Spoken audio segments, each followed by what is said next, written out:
right, I've got one. Bear walks into a bar and asks the bartender. Bartender goes, "What do you have?" And the bear goes, "I'll have a beer." And the bartender goes, "What's with the big paws?" And the bear goes, "I've had them the entire time." Okay. And on that note, thanks for listening to Untitled Car Project, show 48. Woo! Season 2. Here we are. Yay. Here we go. As always, follow us on Facebook and Instagram. Hit follow on the podcast, whatever app you're listening to, and share it with your friends. Give us a thumbs up and a star rating if you got it. Yeah, a little bit of a good rating would be nice. I don't know if that helps anybody actually tune into the show, but maybe. Mm-hmm. Maybe. Today on the show, we'll pick up where we left off last week. What we didn't get to. Dun, dun, dun. Talk about what tools we'd like to have in the garage that maybe exist, maybe don't. We are going to do the Project Car Challenge number 2, the 10K build. Looking forward to that. Yeah, that should be fun. And then maybe we'll talk a little bit about getting ready for the upcoming car season. Yes. Here we are, middle of March. Weather is still kind of shitty here in the Northwest. Yeah, but that's just different driving conditions. Still kind of shitty here in the Northwest. I don't know what it looks like the rest of the country. Still kind of shitty, probably, except unless you live down in the south, Arizona, Texas. I think it's Pretty driving nice. season down there. Pretty nice down there, Yeah. probably. Perfect weather. Nice 70, 75 degrees, sunny every day. Why don't more people live down there? It might be in the 80s right now, even. It might be. I don't know. I haven't talked to Josh. I know when I was in Yuma, almost a month ago now, it Nice. hit 84 a few days. Really? Yeah. It was 87 when I was in Hawaii last week or the week before. Aren't you? All lucky? week. Yeah, it's pretty nice. I mean, I can see why people want to live there all the time. Yeah. I mean, middle of winter and it's in the 80s. It still gets rainy and kind of windy at times, trade winds and stuff, but It's not 9 months of depression, though. exactly. We have one more topic we're talking about today. Yes. Well, we were going to cover that. You're talking about the trailer stuff? Yeah. I was thinking we'd do that during the getting ready for the race season and upcoming car season Okay. and that kind of stuff. And then lastly, we should tell our listeners about the contest. Just a reminder, right? No? No, No? it's pointless. No. Oh, okay. Yeah, Okay. because we're not. We already picked the winners. No, Okay. Rob doesn't think we'll get anybody. Well, because we didn't. Yeah. All right. Anyway, let's move on to tools. Okay. I know this is a hot topic for Grant. He loves his tools. I like tools. Yeah. They're useful. Well, they are. Yep. What kind of tools do you not have that you wish you had that maybe don't exist? Like Coffee maker. a Milwaukee coffee maker. I knew it was coming. I knew it. I was trying to beat you to it. Damn it. I'm just too I fast. want that Milwaukee coffee maker in my garage. So do I. I want it in the trailer. Well, I want to. It will definitely go in the trailer. It's not necessarily like a tool, but it's something you want to have around. It'll make you use your other tools really fast. Exactly. Caffeine. Or at Exactly. least want to use them. Yeah. Besides that, because apparently, according to our Milwaukee rep, we're not Yeah. getting it. I just have to now. I have to carry my corded. Well, he didn't say we weren't getting it. Yeah, he This- kind of this- did. Eh. He kind of did. He said it wasn't on the priority list. Yeah, for sure. I mean, it remains to be seen then. I don't know. The last Spider-Man movie, all the Spider-Mans were saying, we're not in the new Spider-Man movie, and then they shocked us. So it's to be seen. Because that's reality. I don't think that's the same thing. Not even close. Okay. Okay. Did you come up with anything off the top of your head over the last 2 weeks thinking about tools? I did. I wrote down a couple. And I think that'll probably spawn other things. But There's a tool that came to mind that we saw at SEMA this year with one company having it. Okay. Which is good that's out there, but not every company is adapting it. sure. Which I'm surprised we're not seeing more electric jacks come to market yet. You're right. I do remember seeing that. You know, I know that was one of the... Like a floor jack? Yeah. Yeah. Okay. It was car floor jack, and it had, I don't know if it was 20 volt or what. I don't remember what it it was. was. Their own proprietary battery It pack. was. So- yeah. Was this a hydraulic thing with a a battery operated motor to Yeah. move it up and down? Okay. Yeah. And then just a button kinda- on the top so you can that's just kinda push cool. it and go through. I mean, how lazy are we, right? But We can't even pump a jack It anymore. also in. had still the handle on it so you can pop it up. Yeah. But I will say there's times where, if you're working on a vehicle where you don't have the ability to go a full stroke because Yes. your car is next to car. Yep, exactly. Next to the wall or the garage door that you don't want to open because it's cold Correct. out. Yeah. No, I get that. And my thing was, that's nice that one company is now doing that, but it's not widespread. Mm-hmm. It's getting it. It's once it hits mass market, then be like, great. Can we trust it? What can we not trust? What Yeah. brands do we like? What's their Well, specialty? it'll What's their flaw? spawn others to do the same thing. And it depends largely, I suppose, on if they patented Mm-hmm. the design. Patents are super expensive, so often that won't happen. Yeah, So then, yeah, other companies like Milwaukee or whoever, DeWalt or somebody, right? Whoever makes jacks they'll look into it and be like, well, there's no patent. Let's go for it. Yeah. Let's put one out too. even if there's not, I think what it ultimately comes down to in terms of the jacking space is that you got a safety and liability feature with that. That's true. Because you're not only having it where its ability to lift, say, a car, someone may use it for something else. And you have to have it written down saying, okay, if you're using this to lift an object, do not use this to spread apart an object, or use this, the motor instead of as it's lifting, use it as a pulling mechanism. Yeah, we're getting into semantics of the crap that they have to deal with. Yeah. The safety aspect and liability. Yeah. But, I mean, yeah, we're going to put that thing sideways and spread a building apart with it. I hate that we have to put that shit in. I know. It's it is what it is. It's the world we live in. Yeah. But I agree. I like that. That was pretty cool to see that. Yeah. I could see that getting more popular, Mm-hmm. electric jacks. Jacks last so long, too, though, mostly, that people don't replace them as often. So I could see it adapting pretty slowly. Yeah. That could also be to a detriment. Like, for example, I have a jack I've had since college, and I know it's starting to leak and goes down. I grab it on the last resort if need be, but I've got another one that works. I got a few others that work. Yeah. But because of that, how often is someone going to say, okay, I'm going to grab it, take a seal kit, repair it? Most of the time, people just get rid of it, True. Yeah. Or they think, I've had this forever, it's fine, it lasts until the car or whatever you're lifting falls on you. Well, and I'm glad you said that because inspect your jacks, kids. Last year at the races, Inspector Gadget, by the way. I was helping our buddy Jason. He was adjusting his watts linkage on his car. And he was jacking it up, and I was going to throw the jack stand underneath the axle. He's got the thing topped out, and I slide under the car with the jack stand, throw it underneath the axle. His jack broke as I got under the car. Oh, I just got the jack stand under the axle, so it didn't crush me. But yeah, the thing literally 100% failed. And I mean, I was within inches of getting squished. Wow. So I don't know if an inspection of his jack would have revealed anything. But, it's worth taking a look at your stuff. Yeah. I don't remember exactly what it was that broke, what failed, but it was done right there. So look at your stuff and be really careful when you're putting your jack stands under your car. Always use something to block the car up. Don't just rely on the jack, because had we done that and crawled under there, that would have been dead. I'd also recommend to any of our listeners, if you do plan on going in a car and you are by yourself, at the bare minimum, let someone know you're going to be under a vehicle. Well, yeah, and use blocking and Yeah. stuff. The extra safety measure, whether it's wiggle test the fuck out of it. even if you jack it up and throw some pieces of wood, something, your Harbor Freight jack stands are better than nothing, though, you should be careful with those as well. Yeah. yeah, But yeah, just a word of caution.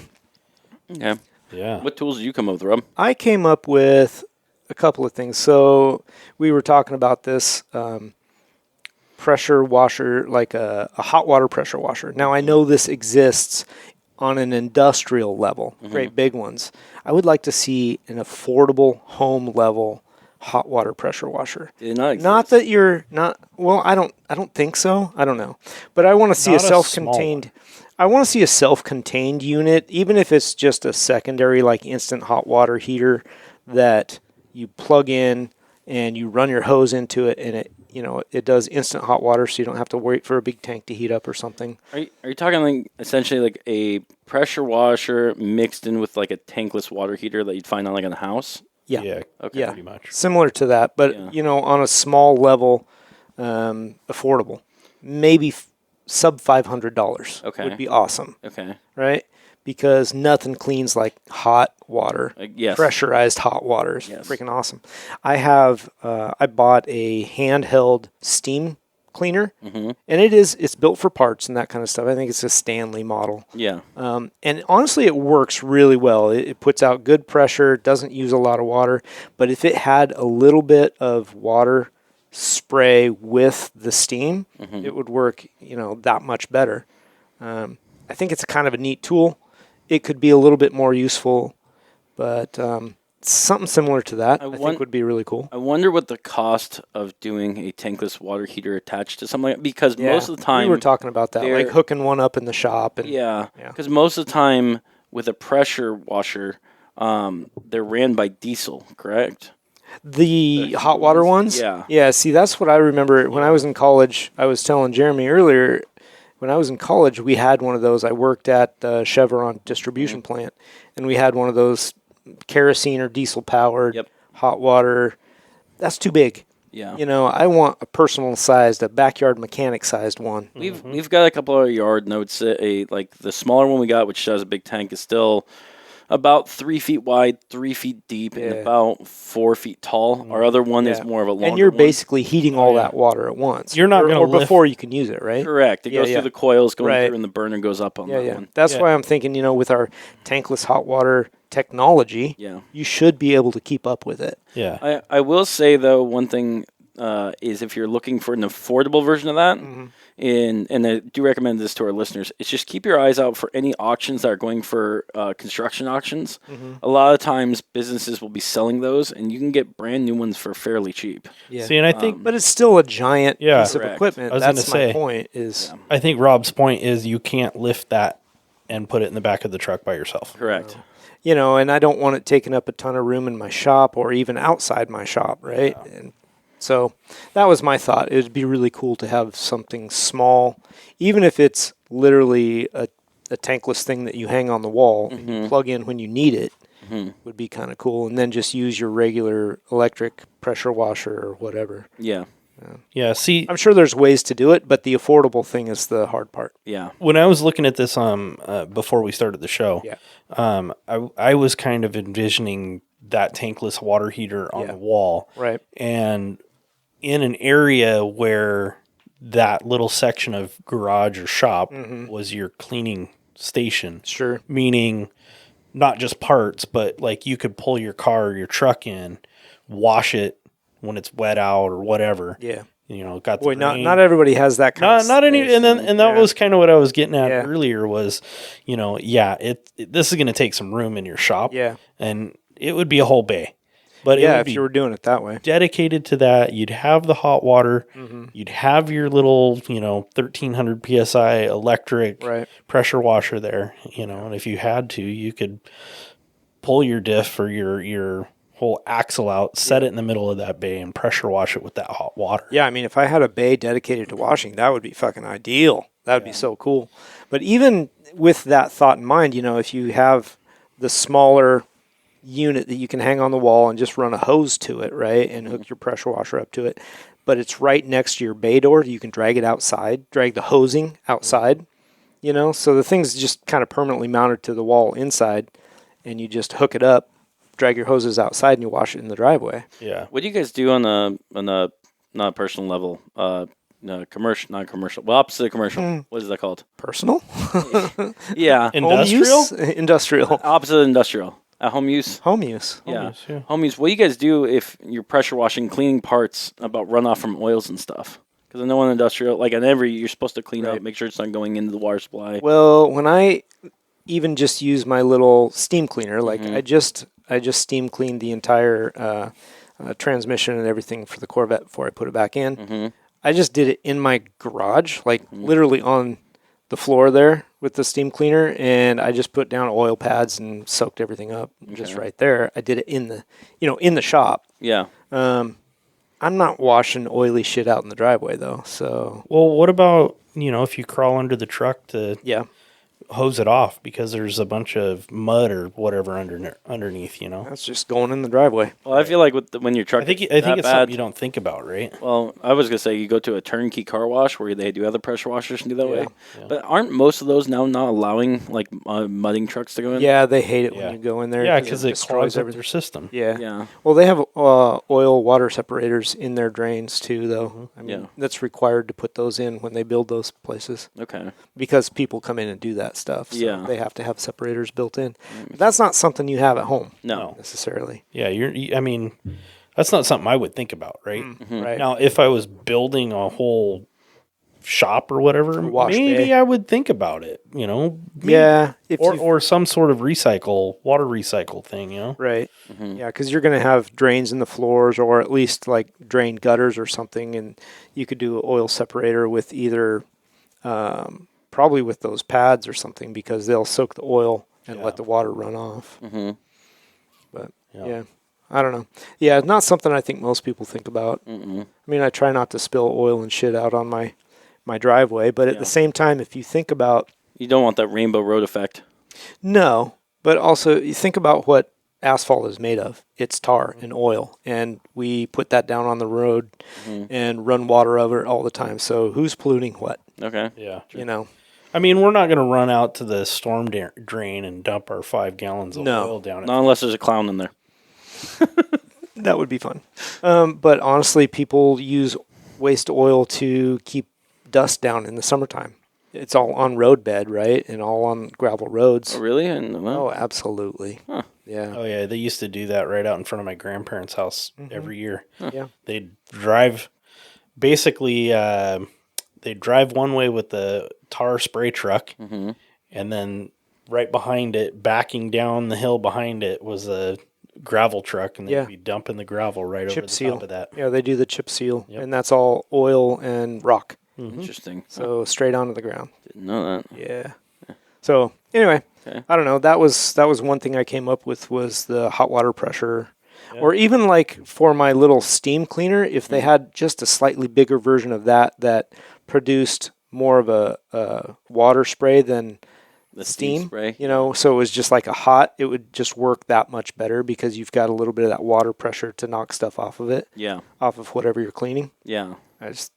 I don't know. I haven't found one yet, so if it does exist, email me. I want to know. Yeah. Yeah. 'Cause Well, I bet you it does exist, but just price also comes into effect. well, it does, Yeah. but in my searchings, I did not find one. So I don't know. I don't know. Yeah, I think one of the things that I'd really like to have, not necessarily like a wash station, but one that you could put, I guess it would be a wash station, one that you could put your part in and close it. And Ooh, it and would it agitates it? it would do the agitation. Ugh. It would do Like a dishwasher. like a pressure wash cycle, and it would be closed. Yeah. And it would do the whole thing for you, and you wouldn't even have to touch it until. Okay, I have That's, a thought. Go ahead. I was going to say, don't those exist at machinery shops? I mean, they're a Maybe. little- Maybe. Yeah, because you put them in, it has sprayers that go in, and it cycles it around, and it's just hot water that sprays into them. Is it water or is Or it it's- solvent? I don't know. I would think a both. hot solvent. Solvent. Solvent would be awesome. Yeah, cement. Yeah. I wonder if hot solvent works better than just room temperature solvent. Yeah, but I can't remember what it's exactly called. But I know they do that when they're like cleaning their engines before they actually start Yeah. machining and whatnot. Yeah. So that would be awesome. Yeah. But again, A home in version. A home personal version. size. So version. here's a thought because I have a solvent tank with actual solvent, not the environment friendly stuff. Same. Yeah. Yeah. And I love solvent. using that because that's just the best, you know, with the little brushes Brush and on the hose in there, and like that's a great way to clean parts, right? But what if you took an old dishwasher and somehow recycled solvent through that Yeah. and just put your parts in the dishwasher and ran that thing? Well, I think it's the only just thing got a you'd little have to hose. do that would be comes off. changing out all the water line hoses onto it with like O-rings that are oil grade. Sure. Yeah, I So mean, that'd be you all you need, do a little right? bit of work on that, and you'd need to make sure that it's recycling, you know, the solvent through, so you're not just dumping it out or whatever. But I think it could be done. Yeah. That would be kind of Yeah, cool. and I think that would- dishwashers, actually move pretty good sized do. pieces out of them. So Oh yeah, yeah. You can filter it too. yeah, Yeah. yeah, and you'd have to run it back into a bucket or 55-gallon whatever. drum or Yeah. whatever. Do you think you need a larger pump in there to be spraying the solvent because it's going to be thicker than water? No, most it of isn't. right? Solvent's super thin. Solvent's thin. Yeah. You would have to have a pump that moved some water, though. Have you ever seen the pumps they run for dishwashers? They move a lot. Yeah, I think it would work great. you'd Bigger have than the hamster on the wheel. but you'd have to feed it with some amount of pressure, right? Because your No, water so pressure it- the coming way it- in. They don't, but it doesn't use your water pressure from your house. It fills a tank, Oh, and then it's got its own pump to spray. So it's using a set Interesting. volume of water. It's not constant supply. huh. Yeah. Well, that's interesting. Yeah. So once it fills that tank and it just starts washing, it's just recycling what's in there. Oh, Yeah. And then it drains and, then it it does it drains. again. Yeah. So it has that would on-off be even valves. easier. I think it would work great. Yeah, Yeah. yeah, because then you could run that solvent through A some filter sort on of the outside. filter. Yeah. Yeah, You could probably hook it up with like a car Like a filter fuel or something. filter. Yeah. Yeah, a fuel filter. That'd work great. Mm-hmm. that would be an Done and interesting done. concept. Building There it. we go. You go Yeah. go get yourself a yard sale dishwasher Mm-hmm. for $10. There you go. Set that up. So if somebody wants to try this out, I let might us try know. that out. I got room for that. I might Yeah. try that out. There you go. Build a little bench outside, Mm-hmm. so you can slide it under the bench outside. Shit, I got room in the shop to put it under a bench, I think. Yeah, I might Yeah. would try that outside I've first got an oven in my shop. I see. because what it you does mean. have a heater element in the Well, bottom. that's the other thing I was going to talk about is like, so that heater mat, you got to make sure that the solvent you use is, High temp. Mm-hmm. yeah, low VOC or flammability or whatever. Yeah. So you might have to use the biodegradable stuff because it's non-flammable. Yeah, But still, yeah, it would work. might be worth a You try. could use that really high citrus content stuff. Yeah, That'd be interesting. I'm looking forward to your results, Rob. I know. That's a good summer project. I might like would it. try that outside first, though, even with the low Yeah. flammability. Yeah, stuff. for sure. Yeah, I could have a bomb on my hands. Yeah, Mhm. I'll use gasoline. It'll be fine. Diesel. It'll be fine. Diesel's the way to go. Yeah, yeah. Is it good? Diesel clean good? Is it clean? Actually, yeah, diesel does clean. does it? Yeah. it feels oily when it touches your hands, though. Yeah. Yeah, diesel doesn't ignite unless it's under pressure. So Well, no, it does. Just takes a lot more to get it to light. you could take a flame to diesel and won't go to it. So you say. I've seen it burn. So Well, I know it burns. Dude, I use it all the yeah. time when I'm trying to. yeah. Oh, I shouldn't probably. it say just that. burns slower. It burn, yeah, but Tell us. so Yeah, I think that's a good project. I'm Yeah. gonna try that one. right on. I'm looking forward to that. Yeah. Another one I was thinking that would be a good tool to have that just it seems there's times I need it but don't have it is just like a battery powered air tank, air compressor, and it doesn't need to be big, That's not a bad idea. you know, and it does. Well, There are portable air tanks. yeah, I'm thinking that does exist. Yeah, Not but they're all generator powered, but none that are actually. No. well. The handheld ones you Okay. have to fill with your compressor, Correct. and then you can take that with you. I've seen those. Yeah, but the those fact are- is, I want to have it. You're where not it's- going to get a whole bunch of use out of it. No. No, but something I could have constant use for. You know, whether it's I need most times I say an air impact gun, but don't really need one of those. But like Yeah, I'm actually surprised that doesn't already exist with the Milwaukee. We'll just use Milwaukee as an Okay. example. Air tire inflators, right? Yep. So why don't you put that attached to one of those portable Tank. tanks? yeah, A little bit bigger, gallon, 1 or 2 gallon. Yeah, I had one in the past that was like a 3 or 4 Yeah. gallon metal tank. yeah. And we could be seeing some from from them soon because he did bring up when we talked about the air tools for electric. He's like, I gotta Sure. keep Like- hush hush on that. Yeah. You know. But So what would that be good for though? Because if you're just inflating tires, you've got the portable battery powered unit. there's that. Having an air gun available is kind of nice. Okay, that nobody uses anymore, but No, you no, need I mean like a extreme- spray air gun. Oh, just okay. for air. Okay, There's a lot of time that's just to been, blow parts off with or Correct. something. Okay, you know. so even a 3 gallon tank, if you've got 50 pounds of pressure in it Mm-hmm. per se, you're gonna get 2 minutes of air out of that.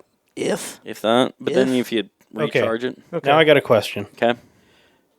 In what scenario would you not be able to use the one mounted to the front of your trailer? I don't have one on my trailer. Well, I know, I understand that. Yeah. But if you had one mounted to the front of your trailer and it had an air hose. So that's the thing is the point of portable Because one not is- everybody has that. or the room for it. Like you've seen how much room is in my trailer. Having something that'd be portable that you could bring around that maybe is a couple gallon tank that's attached to it, and just put in the back of my truck. And you it don't doesn't- have a generator to run an electric one. Correct. Or whatever. and then the extension cord for it, and it's one less thing, plus less maintenance. Then you don't have to do the maintenance on the generator itself that goes onto it. Yeah. That was kind of my thought with just something like that, and then just different attachments you can have for it. But that's the thing is also, I guess, people are using less and less air, but I know there's decent parts for it. Heck, having air powered jacks. Like I've seen on race cars where on you a race car. Yeah, plug it in I and go love that way. That'd be nice to have as a portable air thing where you could just. That would hook be it the up. coolest thing. I would love to have that on my car, Same. just to go and it's up off the ground. The extra weight's not worth it. No, but every time nor the hassle, but it's every- freaking cool. Every time you do that, though, the Speed Racer theme song would have to come on. Oh man, I could see it blaring out of Well, your stereo. yeah. I'd just be like, "Hey, everybody, look, watch Yeah. this." You know the little tool that they use, the air tool that they use to separate like the ball joints. Ball joint separator. Yeah. Yeah, I mean, I could see maybe that needing. Man, it if for you're that or changing something. ball joints at the track, you got issues. Oh yeah. I mean, you fucked something up bad if you're Yeah. doing that. I think the biggest thing is there is uses to have a portable air tank that's refillable. I think there is. Yeah. No, I agree. Like, and there it's are not- some things. It's being less and less because air tools are being placed with battery powered, but there's sometimes where you just need air, whether it's for blowing something, whether it's an attachment to something, Filling a tire. filling a tire. Heck, even having where, say, if you need to hook it up to a trailer with this air power brakes, just to move it for a little bit,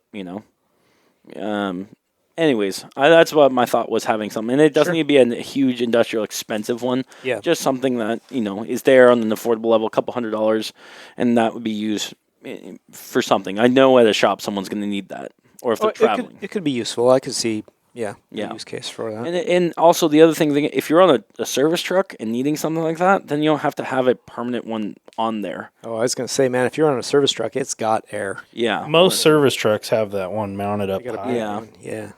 There's that where they run off the PTO, but it's one less thing, less weight. Yeah. If you're like a starting out mechanic, let's just say, Yeah. Yeah, or it's gas powered. or gas burn. Yeah. Cool. I was thinking of a small sandblasting unit of some kind. And I know some of those exist. Like you got the Harbor Freight thing, whatever. But even those are a little bit clunky. But like just small handheld, be able to do Like stuff not in a cabinet. Like you've got, Okay. I don't know, it's a little bit hard to justify, I suppose. But like I would like to be able to get under my car and do spot sandblasting. Okay. So you're talking like an outside unit. Yeah, something that maybe you got it up on your lift and you need to tarp it off and everything to kind of contain. That's not a big deal to me, but just to be able to spot sandblast a little. I've got a little bit of rust here or there. I want to just spray it off. You can't necessarily get in there with a 4-inch grinder with a brush or a wheel on it, to take it off. I just think that would be handy. So I think somebody makes one. Do they? I have not seen it. I could swear I saw the seen some cheap version attachments. Yeah. Oh, at Harbor Freight. yeah. Harbor Freight makes one with like an egg tank, and it's for the outside. So the one I'm Yeah. thinking of looks like a paint sprayer, and it has a little sandblasting media thing at the top. yeah. Oh. And then It See, the works- problem I have with that is that media that you're holding on top of the gun it gets in the way. restricts It's- exactly. It yeah, restricts where you can get in with it. It doesn't work that well, in Yeah. my past experience. Yeah, The one that's the egg shape, that's about the size of like a it's small like a barbecue. 6-7 gallon tank or something. Yeah, Yeah. that works decent. The problem is with that much air going in, because you have to fill it with air first. Yeah, Is if things get wet in there from moisture, then you start getting the bottom where it goes down. It's out, clogged. It gets clogged, and then Yeah. you're constantly cleaning it constantly. yeah. Other than that, though, it does work good. Have you seen the ones that basically you're pulling the media straight out of a bucket? Yeah. Hook them up to your air tank, whatever. Does it work? my grandpa has one of I haven't those. used Had that one of those. Yeah. again, It was has to be okay. perfectly dry. It's not as good as like a sandblast cabinet Yeah. will do, but if you're doing like a frame, like a trailer frame or a truck frame or Well, something spot, like just like Yeah. little spots. that, they do. Blasting. They're okay. I wouldn't say it does as good of a job as a blast cabinet. Well, of So- course not. yeah. I know, I've got problems with blast cabinets. Yeah, me too. The problem I've got with blast cabinets is you're using like for example the Harbor Freight one I've got. There's multiple issues with It uses the same sand that you're blasting there. So if you got any chunks that fall in there, it clogs up the gun if you suck it in there. So changing out material You is have to a pain in filter the it all the ass. time. If you have it so it's an outside reservoir, which I've been trying to design on that one. The other problem is you're spraying it is the exhaust coming out, it gets everywhere in your shop.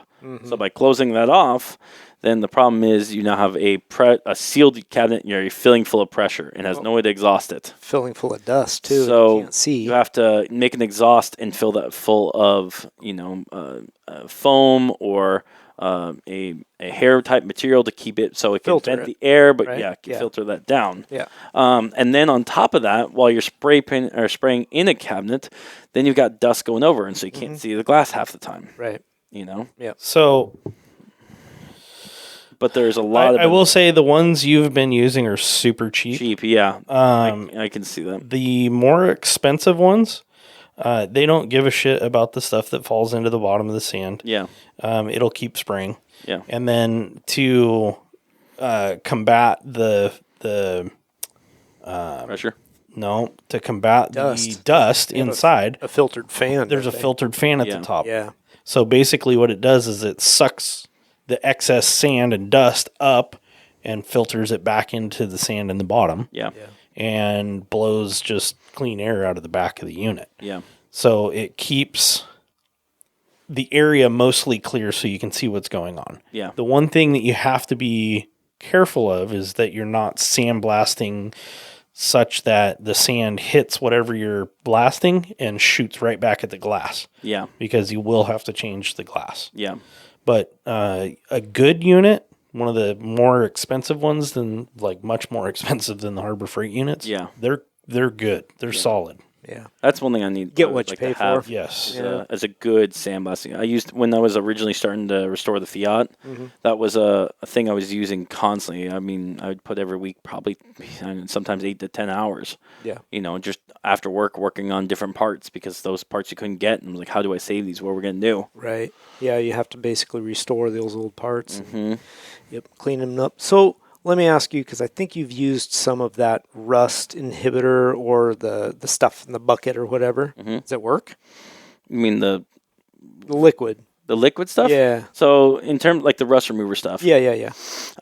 Yes. So in terms of the kind that's it's not rust gone, not restore. Restore is a different thing. Yeah. But essentially, you put it in a bucket, let it sit for 24 hours. Right. That's some of the best stuff you can get. Yeah. It eats rust like crazy. I would say if I've got something that's 100% rusty, it'll come out with like 92% of the rust gone. That's pretty There's a little bit left onto it, or maybe a discoloration that isn't rust. Yeah. And that's just of finishing it up. But it makes the finish cleanup It- so much It easier. takes so much work out. There's times I'm trying to figure out how to get a bigger bucket so I can just put more of that in there. Right. Does it? Because Well, see, and I was thinking about that too. Like if you used your parts washer for that stuff, and then you could put a bigger part in it. yeah. Yeah. The other thing that works well is they make a spray gel. Mm-hmm. And it's the same stuff, but in like a tacky acid form. Yeah. And so you could spray that onto an area and let it sit, and that'll lead off, and then you just wash it with water and or wipe it off. So if you leave that too long, does it eat the material though? No. Are you sure? Yes. It's Whatever the chemical is only reacts with the oxide of the rust. yeah. It eats the That's the way I- oxidation. So I originally probably. found out about that stuff through a Jay Leno video where he was advertising about it, an American company in that one. And eventually I found another version that was at Home Depot because that was easier to get. Probably should be supporting the. They still have it? They still have it. It's at Because Home I want to try some of It's that like stuff. $25, $30 a gallon, and it's reusable, which is good. Right. And when they say it's reusable, I haven't had more success than like 5 times it being reused fully. Sure. Okay. And it is biodegradable, which is nice. So when you're That's done with weird it, too. yeah.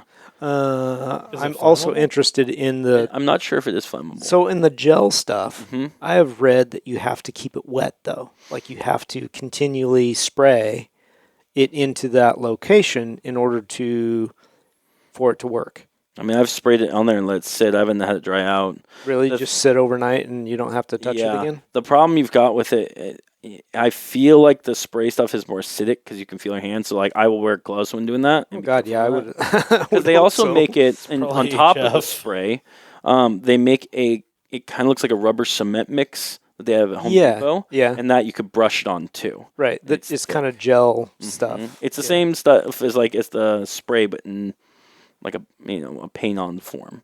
And so either ones have their kind of uses. Do you know the name of them? I could look it up. I was just curious. So- I mean, might as well share it if Yeah. we know the name of it. Give me 1 second. So, because I've got a rust bucket, I'm gonna have to. I want. Yeah, it's. I don't want called- to have to is completely it? tear everything all the way apart, though So I probably should. But Home Depot's time limitations. their one they use is called Blaster Metal Rescue Rust Remover. Is it a Bath. PV blaster shit? I don't know. It says Blaster Metal. Yeah, I guess it's from PV Blaster. Interesting. And then their other one they do is a Rust-Oleum, and it's a rust dissolver. That's that spray stuff I was saying. Wow, that got way more Have expensive. you used that? The Yeah. Rust-Oleum one? Mm-hmm. You got a Napa close to your house? Yes. Swing by a Napa and ask because they usually carry paint stuff too, but they might have something for Sure. the cars. Right. So going back real fast to the sandblasting part where this all Okay. started, one thing that I've always been concerned about with sandblasting is been, especially outside, is containing the dust. Right. So like, That is an issue for sure. how do you deal with that? Especially if you're working on a car, not to get in Well, the car and getting around your shop and I tools. don't have one, so I haven't had to deal with Okay, it. let's just say if you were, do you have any? I would plastic the shit out of everything. Okay. You know. If you're doing it outside, Yeah. Well, see, that's the thing is like, yeah, if you're doing it outside, I wouldn't worry as much. Probably just make sure the interior of the car was sealed up Yeah. or covered, whatever. But if you're going to put it up on your lift, you know, because you need to spray something under the car, yeah, I would probably just try to contain as far as sheeting, plastic sheeting or whatever, and just make a fucking mess out of everything. The other That's the way I roll. the other option is if you have a good Clean shop, it up later. a good Yeah. shop vac, you keep it close by Yeah, I suppose you can. where you do your something like stream. that. Yeah. Oh, that was something else I thought of yesterday was, do you know? The Muffin Man. Yes, I do. Do you? He lives in Dairy Lane. Oh, Yeah. Very nice guy. the Muffin Man. So, do you know if there is like an attachment for your 4-inch grinder to when you're grinding rusty parts with a flapper wheel or one of the Wire wheel. wire wheel? But what's the fiber ones are actually better for rust? But Oh, the Scotch. Not Scotch, right? But I know what you're talking anyway, yeah. Yeah. So, is there an attachment that you can hook your vacuum to it so that when you're grinding, it just vacuums it right there? Because I feel like that would be a really cool attachment. That's not a bad idea. I've seen them for like sanders. Those are very common Right. for that, but I haven't seen them on a 4-inch grinder. Unless I think putting that on a specific. 4-inch grinder would be freaking awesome. somebody's got to build that I guard don't. for. I don't know that they do. I didn't have a chance to look it up. Grant grabbed looking it his up right now. phone, Yeah, but I that bet you. seems like something you could 3D print. Yeah, I was too. going to say, I bet you could 3D print something that Yeah. would last long enough to. Well, I don't know Oh, wow. how strong 3D printers are. Is that really a thing? Hang on. Harbor Freight for the win. Probably They have one Yeah. for a 4-inch grinder with I'm checking. It's so this one says Hercules 4-inch to 5-inch surface grinding dust shroud. But it's the Hercules brand. well, yeah, that's cheapo, but that's Yeah.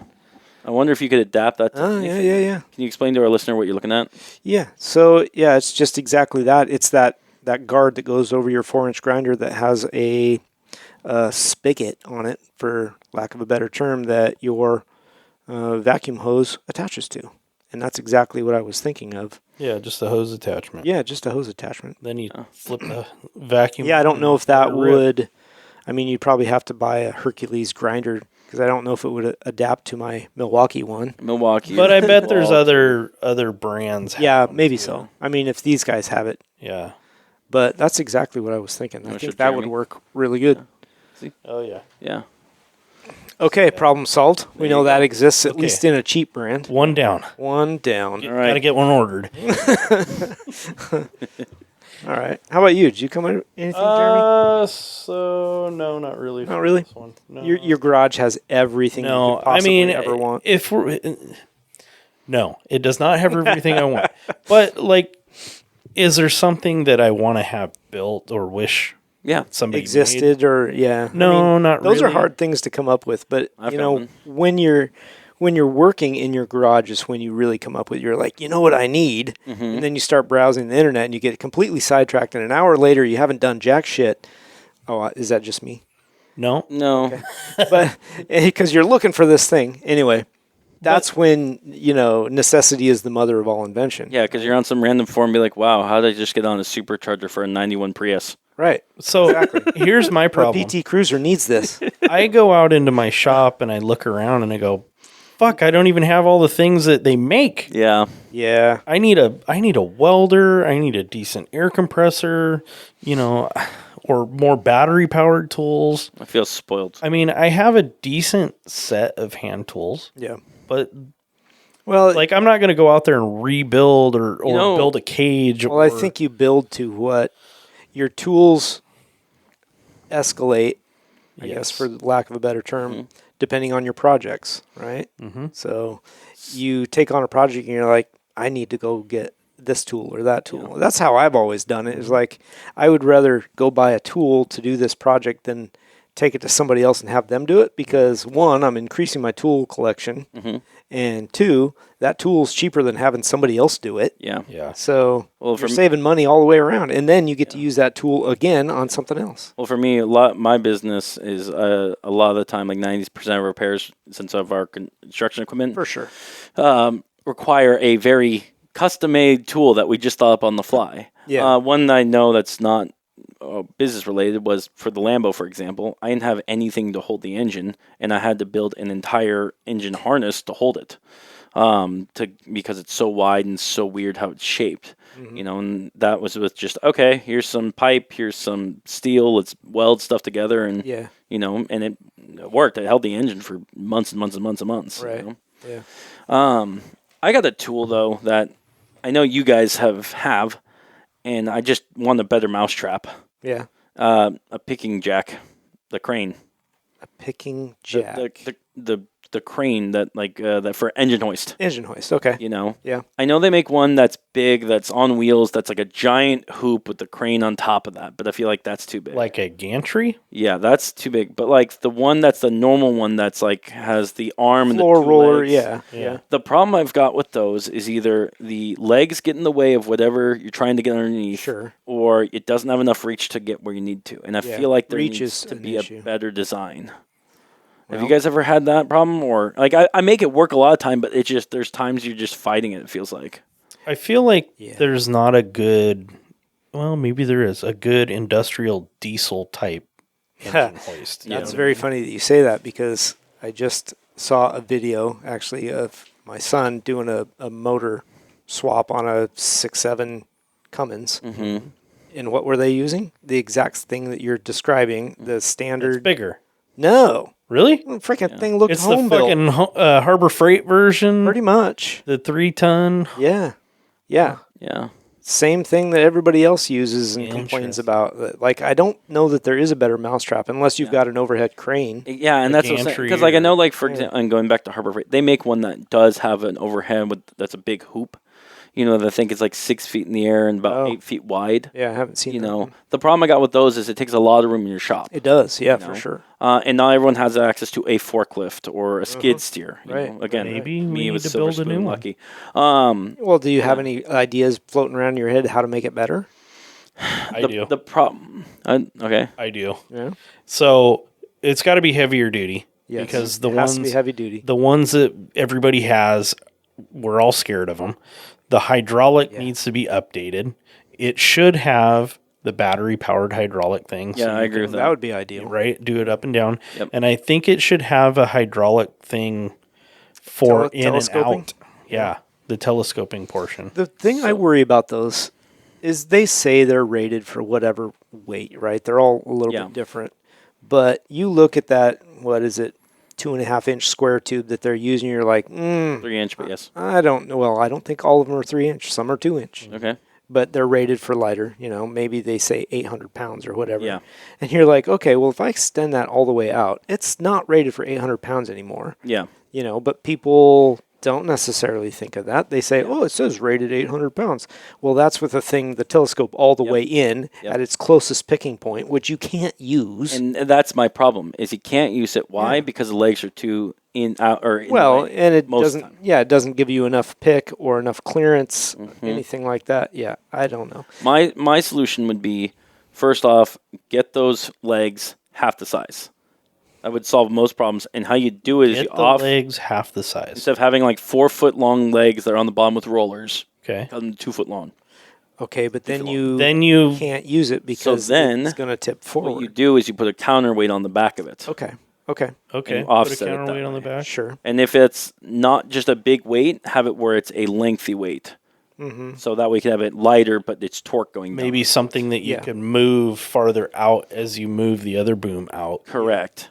That would, I think, be a see the problem, because that's most time what runs in the problem. At least for me, or any time I've seen someone new, is the legs get in the way. Yep. You can't push it far enough deep because they hit something on the ground, Yeah. or an object is right in the way, a jack stand, whatever. Sure. Yeah. Counterweight. That's a good idea. Yeah. It then becomes really heavy and awkward, as if it weren't already, to move around. Yeah. Yeah. So maybe powered wheels, because you've got this extra weight now, because, all right, you're going to pick a 400-pound motor out of the car with an extended boom. Now you've got 2 foot legs in the front, and you've got a counterweight now that has to weigh at least 400 pounds, right? So now you're moving 800 pounds of shit Yeah. with really bad wheels. Yep. And 'Cause that's those always suck. Yeah. The way you could also change that is by having wheels that are geared onto it. So that's a gear reduction. So as you pull back, it's it moves slower, but it adds more torque going to it, so easier to pull. Powered, though? Are you saying powered? No, non-powered. I don't know How that the hell works. are you going to make something gear reduction and Yeah. not power I it? mean, if it's not powered, Okay, then it get doesn't- powered then. Yeah, it has to be. But I could, Yeah. if you power it in gear reduction so it moves it nice and slow. Yeah. Yeah, I could see that. Yeah. The problem you also run into then is if you have anything powered or anything with a more solid wheel, because you can, it's the one thing about a picker is it's able to move 360 whatever free float. Ideally. You put something solid on that, you're only going to move it forward and back. So why wouldn't a gantry work? What's a gantry? That's the overhead frame. It's overhead. That works fine. That's a great use for it, but not everyone has the option to store the something. Or the clearance. clearance. Yeah. I was thinking about putting one in my shop, but Yeah. it would be a permanent mount, Yeah. You'd mount it to the ceiling somehow, Yeah. or, something like that. and it'd be able to roll back and forth and side to side. Mm-hmm. That'd be kind of cool. They do make for those kind of things. If you could have one of those, again, back to Milwaukee, they do make a battery powered crane that you can attach to it. Oh, yeah. So that Yeah. way you don't have to, Chain hoist fall. the chain and go through it, and make it You can easy. also use a winch too. Yeah. By the way, guys, we're not sponsored by Milwaukee. We just really like the tools. No, you do. Yes, I do. You do. I like them. Yeah. I mean, I like him, but There you go. I'm not We all married. three like them. I'm not married. I to use the them. black and yellow stuff, too. Yeah. So, Yeah. and I have some of the green stuff, too. So I'm nonpartisan. Well, I've got the other red expensive stuff as well, but Oh, yeah, you do. I have actually a couple of Bosch items that I really like. yeah. Yeah. Yeah, I don't know. Yeah, the whole crane or engine picking stuff. It is a little surprising they haven't come up with a better mousetrap on that. Yeah. Because And I understand if engine it's- hoists are everywhere and they all suck. Exactly. And I understand if it works, don't mess with it. But at times it works, but it gets in the way. It doesn't work There's- as good as it could. Exactly. Yeah. Well, and the wheels situation. Okay, they're typically metal wheels. Totally understand it because They inexpensive. got to be heavy duty. Inexpensive and they're heavy duty. Yeah. But they roll like shit. Well, you hit a pebble on your floor. You're stuck. Yeah. Oh yeah, yes Yeah. you are. Yeah. Mm-hmm. And then also the swivel on them, right? You're trying to turn the thing, and that's absolutely terrible. Mm-hmm. It seems like you could get those metal wheels with the hard vulcanized rubber on them that has just a little bit of give to it, but it wouldn't be so hard to roll. Mm-hmm. I don't know. You also almost need the swiveled wheels at all 4 locations. Agreed. Because I thought they do. No.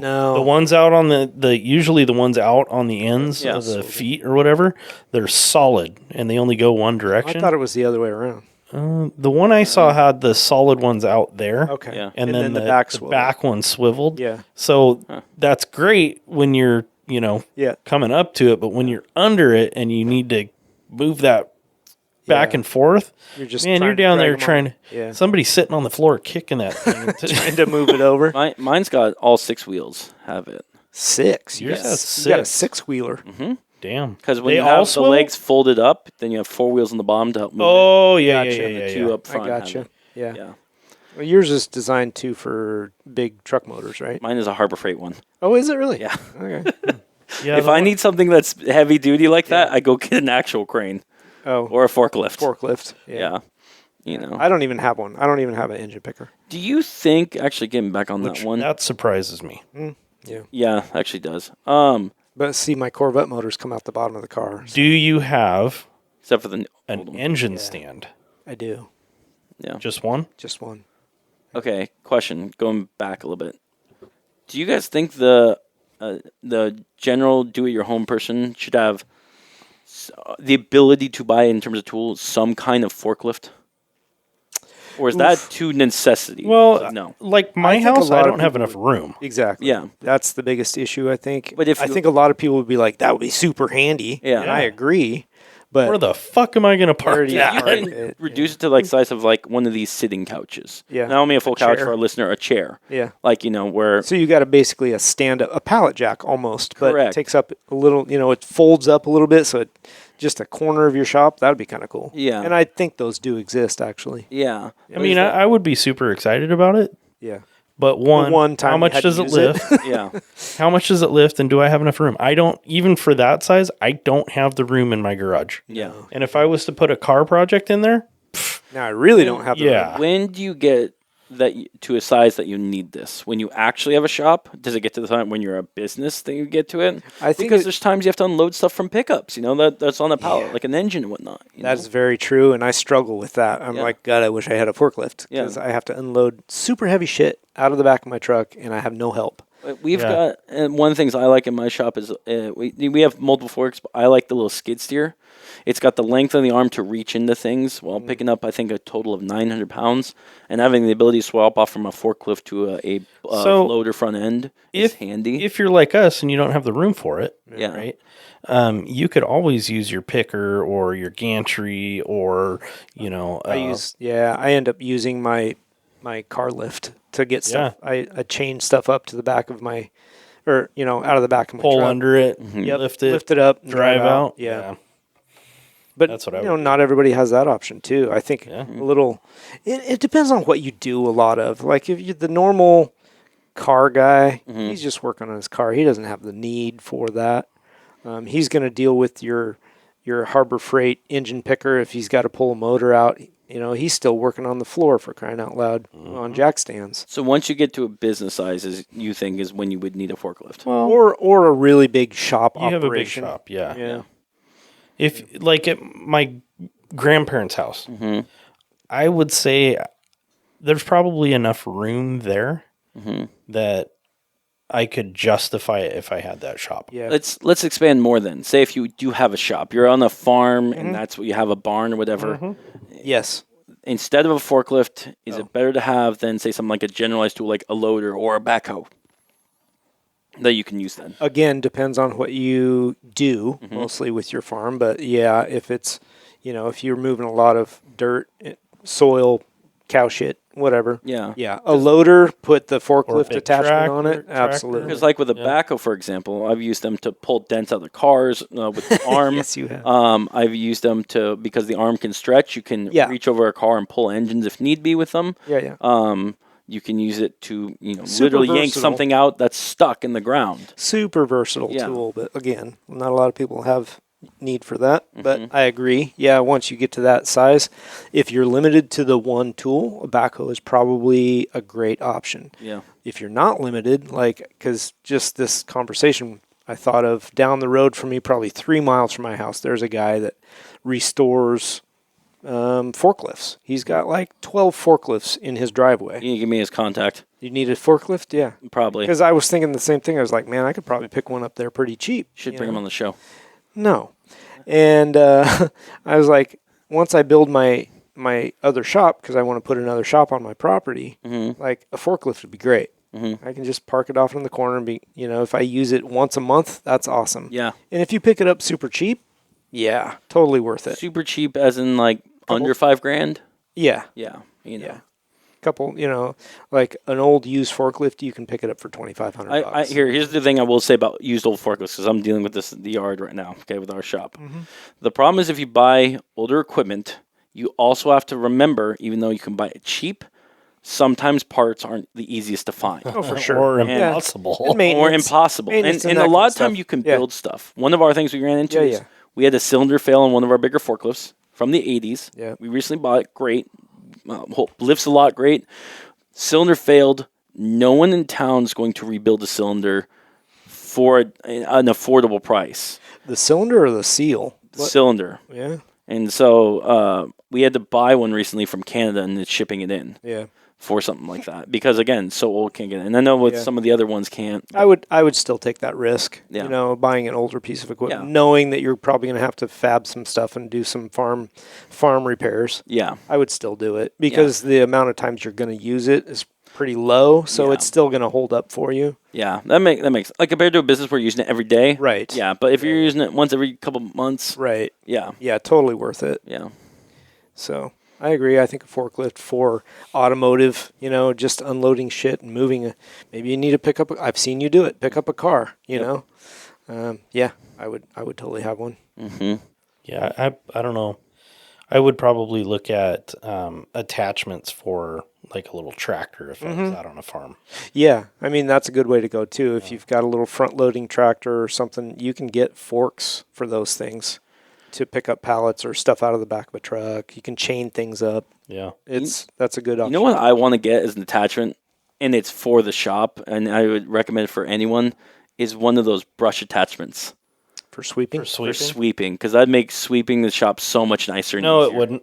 Why not? What a mess. The dust. The amount of... You'd cause Okay, more maybe problems. the driveway. Let's just say that. The driveway, yes. Yeah. Yeah. For the- You've got a sh- big paved driveway. The shop itself, getting that thing in there, I could just see it would not help. You back up 1 foot, go forward 1 foot, back up 1 foot. He's making a 25-point turn. That's why you put a little vacuum onto it and suck it up too. Ooh, there you go. Let's see if Harbor Freight makes an attachment. Yeah. You'd be better off with the vacuum, just the vacuum. Yeah, it's true on that one. Skip the broom, just get a vacuum. Yeah. That's funny. Any others? We went down a No. total rabbit hole there. I could probably think of some more, but right now mine's kind of blanking. Spot Okay. welder or something. A spot welder? Yeah. Did you see the video of someone making a You spot know- welder from a microwave? No, I haven't. Yeah, and I question that. Why? It has transformers in it that make a lot of energy from that. and you I just- don't know. Okay. I just question those things. I'm like, really? I doubt that works. I mean, you're building a dishwasher to make a parts cleaner. Yeah, but I'm not making it do something it's not supposed to do. It's going Okay. to wash stuff. True. It's just going to have a different liquid. Yeah. I think that'll work good. Yeah. I don't know how much I'd actually use that, but if I had it, I'd probably throw all kinds of shit in Oh, there. yeah, Yeah. you would. Yeah. Ugh, that's dirty. Funk. Yeah, you need to wash some parts. Let's do this. Invite people over. Bring your dirty parts. We're going to wash some stuff. They're like, Yeah. what?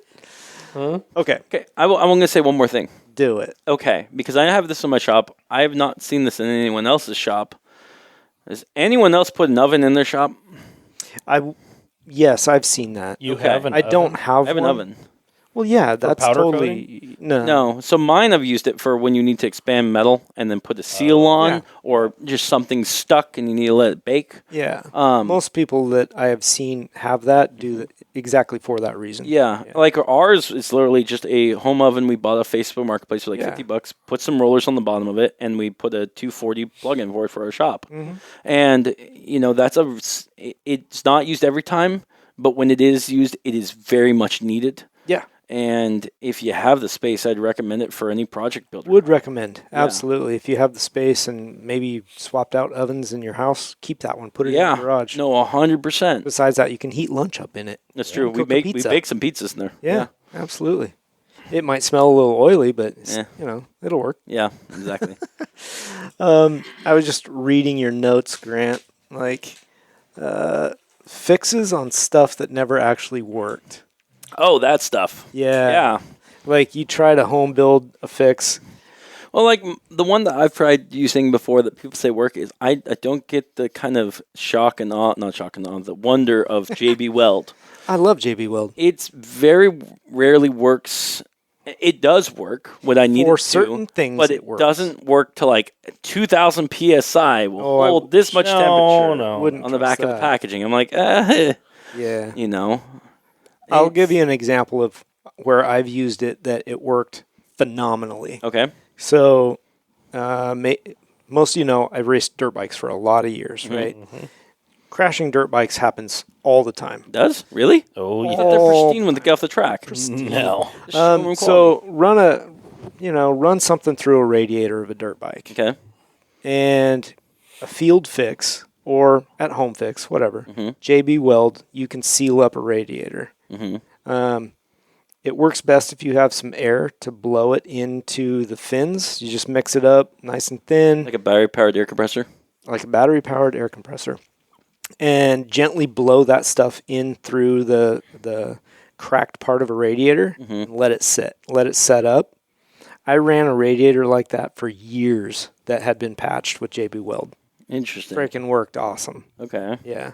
And because they're a fairly low pressure system, maybe they run 15 pounds when they're wrung out, right? And you've got it on when you're running the motor really hard. I would imagine that could work for a car radiator as well, especially in a pinch. If you got a crack, maybe you picked up a rock and you cracked something, I would think you could probably patch it up and continue to run. Might be a tool that you actually would put in your travel kit, Oh, everybody should have a little bit of JB Weld because you just never know. That's not, something I never would have thought about tossing in my Like, I've used JB Weld for like quick repairs and stuff, but nothing as a permanent repair. Yeah, And- I didn't think that would be a permanent repair, but it worked so good, and I never had another issue with it. I was like, all right, that's a good trick. Well, right we're going to run it until it breaks again. Yeah, and pretty then- much, yeah. I've had one product work that's been actually better than I thought was going to go, which was the Flex Seal tape. I've had Oh, yeah. I've had jet skis I've repaired that way to make it to the dock. Flex seal it. Yeah, and it doesn't leak. Yeah. It's been surprising. It's what they claim that stuff will seal underwater. It does do that. I don't know how long it'll last. Enough to make it back to dock. And Well, that's yeah. what mainly counts, Sure. I don't know why you're carrying Flex Seal with you out Oh. on the lake. Oh, it was already broken off the lake, and So you knew. yeah, I was like, there's a hole there. We got to fix this hole.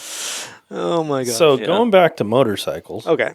I learned a lot of things, a lot of different tricks to do quick fixes, right? Mm-hmm.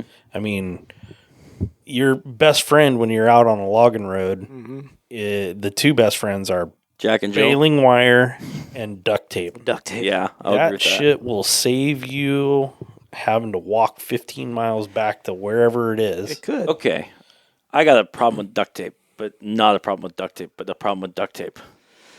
Okay. Cheap duct tape will put you in a bind. Cheap duct tape sucks. Yeah. Yeah. No, you gotta get and real it's stuff. one thing that sucks is you see duct tape everywhere, Mm-hmm. and I feel like until you've tried so many brands or you find the brand you like that works for you the best. Right. Yeah. But good duct tape. Yeah. Oh, Yeah, that will get you out of cheap jail. cheap duct tape. If you put it on something expecting it to, Work at all. work, no. A good duct tape. I mean, it's probably not going to last forever, but you could put it on and it might fix what you're trying to do at least until you get home. Duct tape's a temporary fix, no Yeah. matter how good the stuff I got to tell you guys, by the way, and our listeners, if you're at a Home Depot or if you're at Lowe's and you're looking for good duct tape and you go to the tape aisle, they have that. Probably in the aisle is probably the best is Gorilla, Yeah. but that's not where they keep the good duct tape. It's in the ducting aisle. aisle. Yeah. That is where you'll find what people The good use stuff. on the construction and on job sites. That's the good stuff. True. You Yep. know? Yeah. Be wary of the colored duct tapes that they sell that have 10 feet on the roll, Yeah. and it's cheap. It does have its uses. Oh, absolutely. Yeah, if you're trying to pretty something up. No, like it has its uses. My point was, though, it's not very it good. is not good. No. But like for example, Jeremy, I use the red duct tape. I keep a pile or I roll that in my trucks for if I have anything that's over 4 feet overhanging, because you have to have a red rag or red something. That's not- alternative. doing anything other than decorative, Okay, true. right? And making it go faster. No. That's how he gets his car to go faster, is he covers it in red duct tape. Yeah. Makes sense? Yeah. I just threw up in my mouth. Yeah, well. No, yeah, duct tape has its place, but yeah, the bad stuff is really bad. The baling wire, though. I have baling wired my seats onto my motorcycles. You know That's what I a mean? farm fix. Hell Oh, yeah. No, I get And it worked. Baling for- wire's awesome. That was for The good years. stuff. Yeah. The other thing we used to do was the grips. When you put new grips on, they'd always wanted to slip off. Well, you're supposed to wire those on. You glue them and Really? wire them. Yeah, well, I never glued mine, but I'd slip them on and we'd wire them and then hammer them. I always use Cut it and hammer it stainless wire for my grips because it's super fine. Yeah, It's strong. I've never used stainless before. Yeah. yeah, that's good wire. It's a little bit brittle, but if you get the tension just right, Yeah. yeah, that works good. Baling wire I use is the kind that you go into the concrete section. Mm-hmm. They use Yeah, for the doing thick stuff. rebar. Yeah. Yeah. I mean, that stuff. I mean, That's the industrial stuff. That works great. I have a big old roll of that at home. Yeah. I don't think it's a rare occasion if I don't use it on a daily basis for something. Well, yeah, you're working on industrial stuff, so Yeah. yeah, I get that. But use it for hanging, use it for grabbing stuff, use it for, heck, smash it down, make a thin wire for something to grab or pick. Yeah. So many uses. So many uses. Yes. All right. So Okay. I guess that covers that, yeah. You betcha. Okay. Yeah, sure, you betcha. Okay. You want to do a project car challenge? I do. I would like to. Should I start writing a list right now? You should. Hey, a list just appeared. Whoa. Look at whoa, that. Whoa. Simmer down. I Just exploded my right eardrum. yeah. did. Wow. I would like to go last. So, No, mm, no, you're going in between us. okay. No. I think we should start with the listener Yeah. one. Yeah. Okay. Let me That we keep have. keep talking for a minute. I got to pull that stupid computer back up. All right. Well, I'll explain the challenge again. Thank you. So, for the listener, we laid out a autocross car build challenge, much like we did a couple weeks ago on the show. This one is the challenge was you have to buy a car and build it into an autocross car. The constraints, the build is, let's see, it's an entry-level autocross race car for the novice class, time only. So that gives you kind of a basis for what you're looking at. The car should be buildable in the future, so you can expand its capabilities or lock it into an autocross spec class. Yep. Your budget is $10,000, Including car. including the car. That is correct. Streetable autocross car, Which capable of safely driving up to 200 miles to an event and home. So it has to be a drivable, daily, reliable car. So reliability you matters. can't have just like an F1 car you found on there or a go-kart that you modified. It's got to be street legal, get you there and back. Right, Yeah. right. Streetable car. Yep. 200 tread wear tires, no size restrictions, no aerodynamic Yeah. add-ons. How dare you add that? Do you No. know that stopped my brains? I mean, I was already looking at body kits and stuff, and then I was like, That's exactly why I did it. And mostly because this is something to let the listener know that this is possible. Yeah. You can get into autocross cheap, right? And it doesn't have to be your everyday car. And Aero doesn't need to be on there for an entry-level car. That was the point, is it's entry-level. yeah. Our purchases had to be made from Facebook Marketplace, not just the car. I just wanted to narrow that down. You don't have to go looking at all the other sites out there. Yeah. Let's see. The other stipulation was the money that you save under 10K, just to give you, a window, you can use on your next build, whatever that is. I have 3 or 4 more builds in my head already. So we can transfer that money. That's more for us, though, than the listener, right? Well, I mean, if they wanted to play along. Okay. The point was, though, you don't have to go below the entire 10K budget. No, the point was restrict Grant. Don't make him go crazy. We tried to, yes, exactly. I should have given you a time limit to work on your car, too. I had the time limit So reasonably. that being said, Okay. Yeah. Rob, how much time did you put into yours? Probably 2.5 to 3 hours. Okay. Okay. Yeah. Okay. So I have two options. Mm-hmm. I put exactly 1 hour into it. Oh, okay. I put mine with total time into that. Well, today was just calculating, like just making sure calculated. I think I've got about 2 or 3 hours about. Yeah. Okay. Yeah. This was not as crazy last one, So but you didn't do a 6 hour. this one I already had a good idea of what was going because this is a build I've had for a while. Yeah. A build you've had was- or a build you've had in your head? In my head. Okay. It was a little bit more difficult to find a suitable car that I thought was suitable. That probably took the longest. Yeah. And then kind of deciding what I wanted to build out and then researching the parts and that kind of stuff. So, yeah, I'd say 2.5 I had to 3 go hours. to 4 different states to find one in a decent condition that I could actually use and the price I want to. I started that way, and then I thought, well, does transporting the car to me count in my budget? I didn't want to do that. Mm-hmm. And I didn't reach out. I was going to reach out to you guys and say, does this count? So my thing was, well, I searched out of state and found this one is because there's definitely ones that are available in our area. Yeah, So Just haven't come up yet. And I was like, I want Yeah. the specific one. that's fine. So I would have said, nah, it's fine. Yeah. Get it from wherever. I mean, yeah. what's in So I would have said the same thing. And the reason I would have said that is I want our listeners to be able to, hey, I like that idea. And if a guy's close, Yeah, go buy that car and do that. yeah. right. You Yep, know? agreed.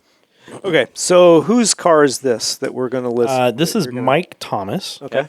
A guy I work with, actually. Super big Thomas. into cars. He doesn't listen to all of our shows, but he is starting to listen to them to and from work. Nice. And he's got quite a drive, so he's got about 2 hours of listening time a day. Cool. So but shout out to you, buddy. Yeah, actually a pretty decent build. All right. So he picked off Facebook Marketplace a 1993 Honda Civic CX hatchback, 2-door, Okay. $5,000. Looks to me like it is currently set up for drag racing. It does have a what do you call that? It's not a cage, but it's the roll bar? bar that rolls behind the seat, so you can mount your Oh, yeah, it's just bar. a harness bar. like a harness bar. Yeah, okay. It's got one of those in it. Decent shape, a little bit beat. It's yellow. Let's see. He spent $5,000 on that, Okay. so half his budget. Yep. He went with Continental Extreme Contact Force tires Good tires. Yep. for $684 for the set. Oh, yeah. I would have Coin? thought you'd have pre-read this so that you I did. I'm trying to figure out how to pronounce his coin dial-in 15 by 8 wheels. Oh, okay. Okay. They're in a gloss black. Okay. So for his tires, and they were $672. Okay, so he's spent $1,300 on tires and wheels. Yep. Okay. He's got a Sparco 3-inch 6-point racing harness Okay. for $365, Okay. and hard rubber bushing set Oh, yeah. for $433. Right on. Okay. And then he said he was going to do a dyno tune and alignment, Okay. and actually went and priced that out for $650 locally. And it's tune, dyno, and alignment for a grand total of. Dun-dun-dun. And he wanted to play along. Okay. So Ooh, so you save money. Yeah. he wanted to play along, so he was trying to save money, and he Okay. went.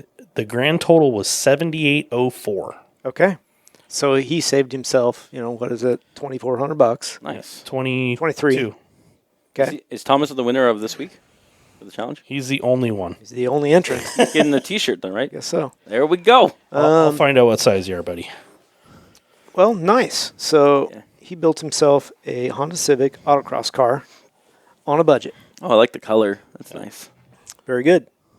Yeah. Now, Cute little car. go get it and come racing. Yes. That's the whole point. He's got race cars. Okay. Okay. That's very good. I'm glad that somebody played along. Woo. That's awesome. Just proves again that It can be done. Just real fast for our Fairly listeners, if you inexpensively. do decide to play along with us, email your list to untitledcarproject@gmail.com. Yes. Okay. Pictures are appreciated so that we can see what you were talking about and, kind of gives us a better visual description. Yeah. So, All right, Rob. You want me to go? Yes. You want to go or you want me to go? It's up to you. Yeah, I don't care. I'll let you. There's yours. All right, I'll do it. Okay. Okay, so I have two options. You can see I went with a 2002 Subaru Impreza WRX, kind of right in the line of my style of driving, I guess. Sure. Yeah. And I actually had a secondary reason I went with it. Is that an all-wheel drive car? They're all-wheel drive. I have to ask. There you go. For that price, because you start with $4,000, it says, right? Yes, Is that manual? it is manual. Okay. Yeah, and thanks. Okay. Thanks for telling my price there. Well, it says It is $4,000. It is manual transmission.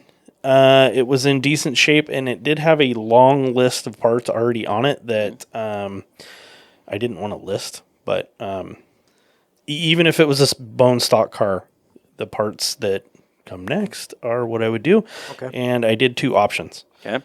The second option I just did for your information type thing, for the listener information. Okay. Gotcha. It's just interesting. Okay. So I went ahead and did Oh, I see what. Okay. head gaskets and head studs. Studs were $245.85, and the Street Pro gasket set was $295.54. Okay. I went ahead and did the timing set, which also included the water pump. That set would be $374.25. Okay. Since it's a used car, decided probably going to have to do fluids. Sure. So I went ahead and did oil, transmission, and differential. Yep. Okay. The engine, oil, and filter kit was $63.33, and I think that was a Motul. I also did Motul $75.90 for the transmission and the differentials. Did take the same fluid, and I ended up having to buy two 5-liter jugs Okay. at $62.39 a piece. Okay. And then I did tune-up stuff, some spark plug wires for $41.99, and plugs, NGK iridiums for $27.58. Okay. Went with an alternator belt because what alternator belt on a used car is in decent shape? True. Yeah. Very true. Right. I didn't want to go super all out with the brakes, so I went ahead and did front rotors, and they are slotted, Okay. Okay. 80-12 for the pair. And I did Stop Tech brake pads for $95.46 for the fronts, just the fronts. I didn't do the back. Okay. And then I went ahead and did the brake fluid for $19.03. Then we get down to what I called extras. And I said solid engine and transmission mount. The set was $253.89. Solid, isn't like solid steel. There's no bushing. They're a solid mount, Okay. which would probably make it ride awful in that 200 miles, but Vibrate. Yeah. whatever. Yep. Something I could deal with in the race car. I ended up doing a pitch stop mount, which keeps the motor from rocking forward and backward. Okay. Because the shitty plastic ones in the Subarus actually suck. So this one's, I think, aluminum, Okay. and it would really stiffen that feel up. Okay. That was $107.17. Used car, I think it had 170-something thousand miles on it. So I decided probably it was in need of a new clutch. So I did a Exetti Stage 2 for $580.06. I went ahead and found some wheels on Facebook Marketplace. They are 5/100s by 10. Oh, by 17s, and I think they were 8 wides. Those were used wheels out of Issaquah, Washington for $350. Okay. And sticking with the normal tires I go with, I did the Falcon Azenzis RT660s.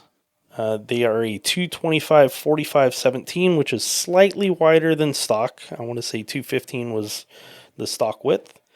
And those were $716.64, Okay. bringing me to a grand total of $7,099.74. Woo! That is a spendy. So I saved So I got almost questions, though. $3,000. Okay. Now you did extra set of wheels. Yes. Good. And you're going to put your RT660s on the extras. Yep. So the stockers, you're figuring you can drive those to and from the track. Yes. Okay. Differentials, engine, oil filter. Oh, there was one other thing. I was like,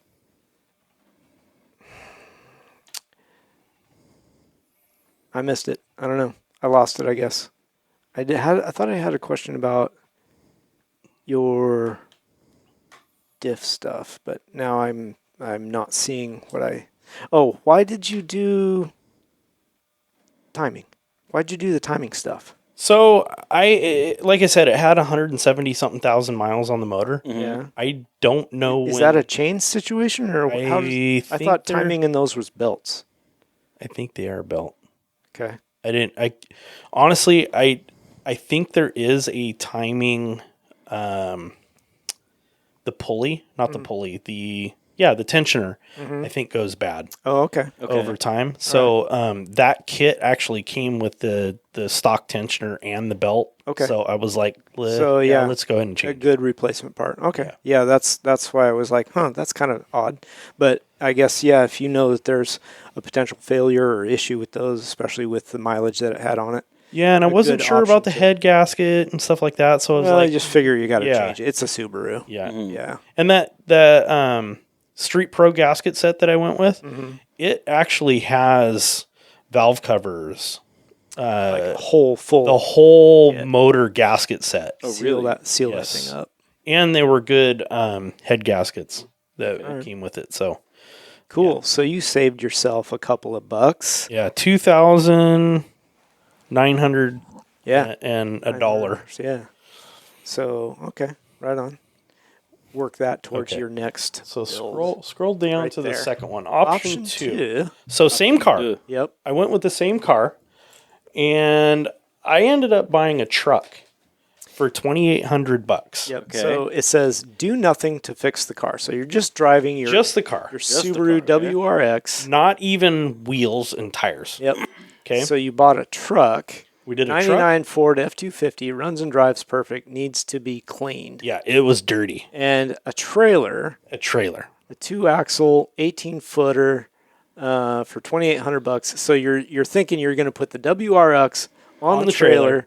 And tow it with the truck with my camping gear in the back. There you go. That's a good option. So that mean, option, it's- honestly, was still under $10,000. Yeah, it's $9,600, but But it's not in the spirit of. it was not. Yeah, It was not. But the reason I did option two was then you can make it full race car. you could make it a full race car, Yep. one. And two, it was another option for under 10 grand, right? It is a valid option for anybody that, yeah, like in WRX is a good option for an autocross car, especially in all-wheel drive, and Rally. you get a truck out of the whole situation as well. That's right. So maybe you need that, maybe you don't. Maybe you already have a truck. But, somebody that wants to get into it, why not? Yeah, you rally it or whatever. Yeah.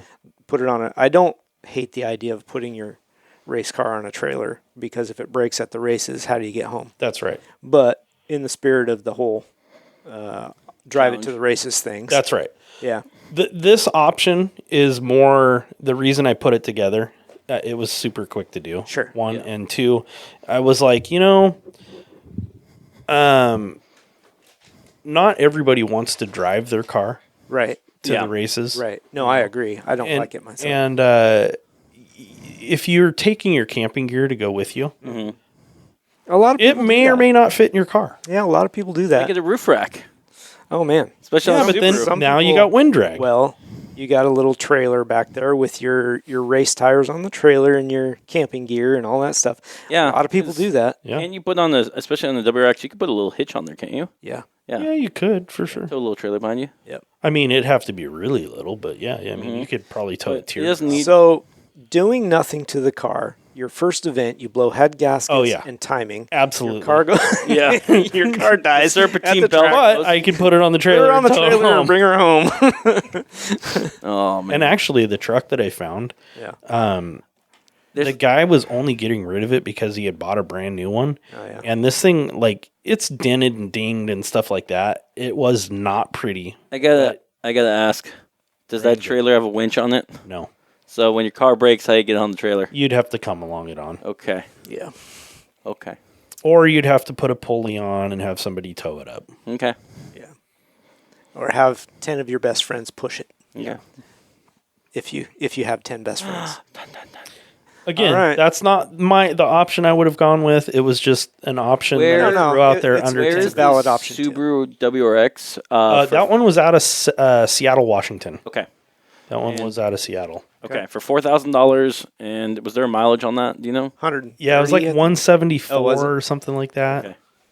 175. Okay. Just for our listeners. It was a really good looking flat black one too, Yeah. with the big WRX STI wing. Nice. So That's yeah. cool.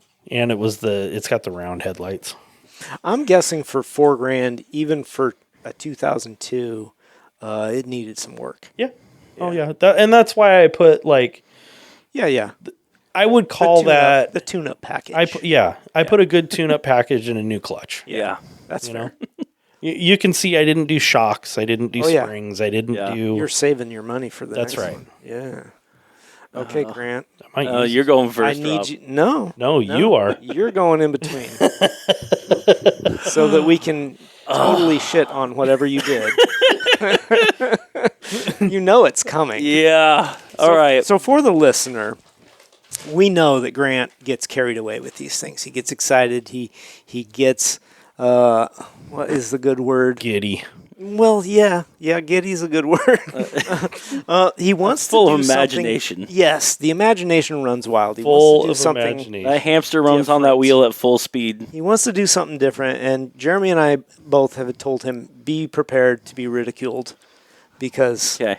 yeah, I'm hoping And he we didn't do do it- another Chevy with we a do it fork out of motor. fun. We love Grant, Hello. but All right. all right, let's have it. So I went with this build. I found two versions because I figured you guys would rip me a new one for this one. So both are $1,000 vehicles. Okay. Wow. Okay. They are both 1997 Ford Explorers. So the first one I'm not using, and the reason I'm going with this one, just to give a listener on this one, It's not an autocross car. we have a Ranger that is an autocross car now, sir. Hey, wait a minute. Honestly, tell me that the height of that vehicle. No, because when you see what I'm going to do to it, okay, Yeah. is the final height of that vehicle shorter than the width? I don't know. It dropped it by like 3 inches. Because I think that's one of the rules, right? For SCCA, it is. Yeah, but it's that Rangers racing autocross. This is the same platform. It is. That's why I was like, okay, it's also you can't lowered. argue. It's also Okay. lowered. This one's lowered too. Okay. Okay. All right.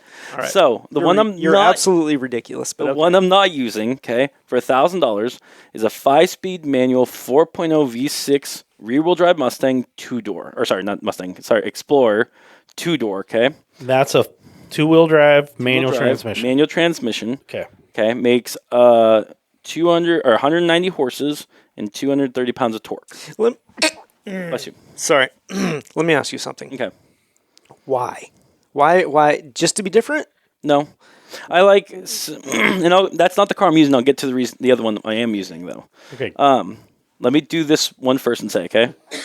So the reason I'm not going with that one is because it's the 4.0. The one I am going with is $1,000, 1997. They built it only in 96 to 98, which is the 5.0 V8 liter engine. It is a Explorer. 5.0 V8. Okay, So It's it's a a 302. 4-door, but it's an all-wheel drive. My question still stands, and not why Explorer. I like them. So they It's not a competitive So- car. I mean, the whole spirit of this is to build a competitive autocross let car. me get through my list. It's not. This is why I'm asking why. I think it'd be competitive. I legitimately want to absolutely build one not. of these. He could be competitive maybe with the I've seen- Jeep that has the V8 in it. I've seen Jeeps that have raced at autocross. Absolutely not competitive. We have a competitive. Ranger that's competitive. I'm on that not one. saying you can't Yeah. do it. Yeah. You also asked for one that had room to build. This has way more room to No. build onto it. go ahead. You know. Keep going. So You're ridiculous. I but no. okay. So with the V8 Explorer, Someday he's going to take Some of this the benefits- seriously. This is why I wanted him to go second. Someday. with the V8 Explorer, benefits you get off first off, just starting with the $1,000 one. Okay, 215 horses starting off, 280 pounds of torque. Has an 8.8-inch rear end, and they either come stock with 3.55s or 375 or 373 gearing in the back. Okay. Weight on the stock V8 4-door is 4,166 pounds. So about the same as your car. Exactly. So that's first thing. I was like, okay, it's not a pig. It already is a pig, but you can lighten no, it up. it's It a is. fucking pig. If it's a race car, so the first thing you're doing is lighten up. So you're getting rid of the bench seat, you're getting rid of the interior, you're getting rid of all the plastic trim. I put in here for $61 an AC eliminator kit. So all that's gone. No radio into it. Okay. The seats you're getting rid of, and I'll get to that in a moment. no radio in your car build, Yeah. I call bullshit. It's a performance. Okay, to be fair, the one that has this has a Bluetooth radio into it, but regardless. That bullshit you're I taking the figured all radio that out. gone, you're getting rid of maybe 300 pounds. I think it's fair to say. Right? Okay. Sure. That drops it to about 3,800 pounds. Okay. Is what that drops down to. Okay. Going down the list on this one. I found on Facebook Marketplace said that BBK headers were 5.0 for $300. Okay. I then also found, I'm just going to go on down the list because I found all this going through. To lower it, I used a 3-inch universal lowering blocks from AutoZone for $57.99. U-joint extensions on that for $49.98. For the springs, I figured they were going to probably be thrashed because this one I found was like 200,000 miles on it. So the rear springs, you can get a set of two of them for $239.98. Are those Leaf? Those are leaf springs with 1,100 pounds per each spring. So that's good on that one. The shock, since you're getting more travel onto them because you're lowering it, you had to get a little higher. So we're going with RS 9000 XL shocks, front and rear, which are 9-way adjustable as well for stiffness or softness. Let's see. If you're lowering your car Yeah, by how many inches? 3 inches. 3 inches. You're reducing your amount of travel. So on the leaf spring, you're going to be putting it on because it's got the differential sits on a block Yep. on those Explorers that raise it up by 4 inches. You're going to put the block then on the top of it, which is going to drop it lower. Sure. You're still losing travel on your suspension because now you're running your shock down into the stroke. Okay. Right? So while you would have more travel for the wheel to go away from the car, you're reducing the amount of travel you have for the wheel to come up into the wheel well. So These will still work. it'll work. I'm just saying you're You're losing travel. You're losing 3 inches of travel. Okay. I then also went with a polyurethane bushing kit from Energy Suspension, full kit for every arm. they and actually everything make that for an Explorer. That's crazy. at $197.73.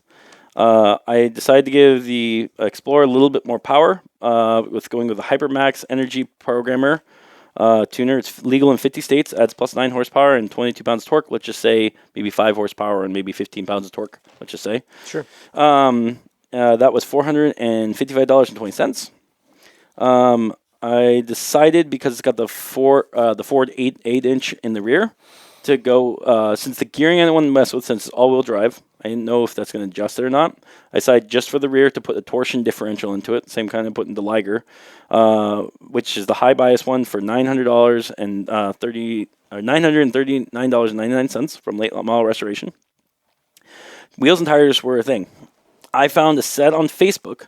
So the bolt pattern on an Explorer is the same as a Mustang and a lot of other options. Sure. So Mustang performance wheels are usable on this one. So I found a set of 18 by 10 Mustang wheels. Okay, hold on. Did you check how much clearance you have in your wheel wells before you put 10-inch tires on there? Because that's an issue. They won't fit. I'm thinking. Hang on. The most you're going to have room for is an 8-inch wide wheel in there Why do you think an 8-inch? because that's what comes stock. Doesn't come stock with an 8-inch. It doesn't? I know. What is it? I know. I'll bet it's an I 8. think it's a 7.5. Okay. Yeah. Well, the most you're going to have room for is an 8-inch wheel in there Okay. because you're turning, you won't have a clearance.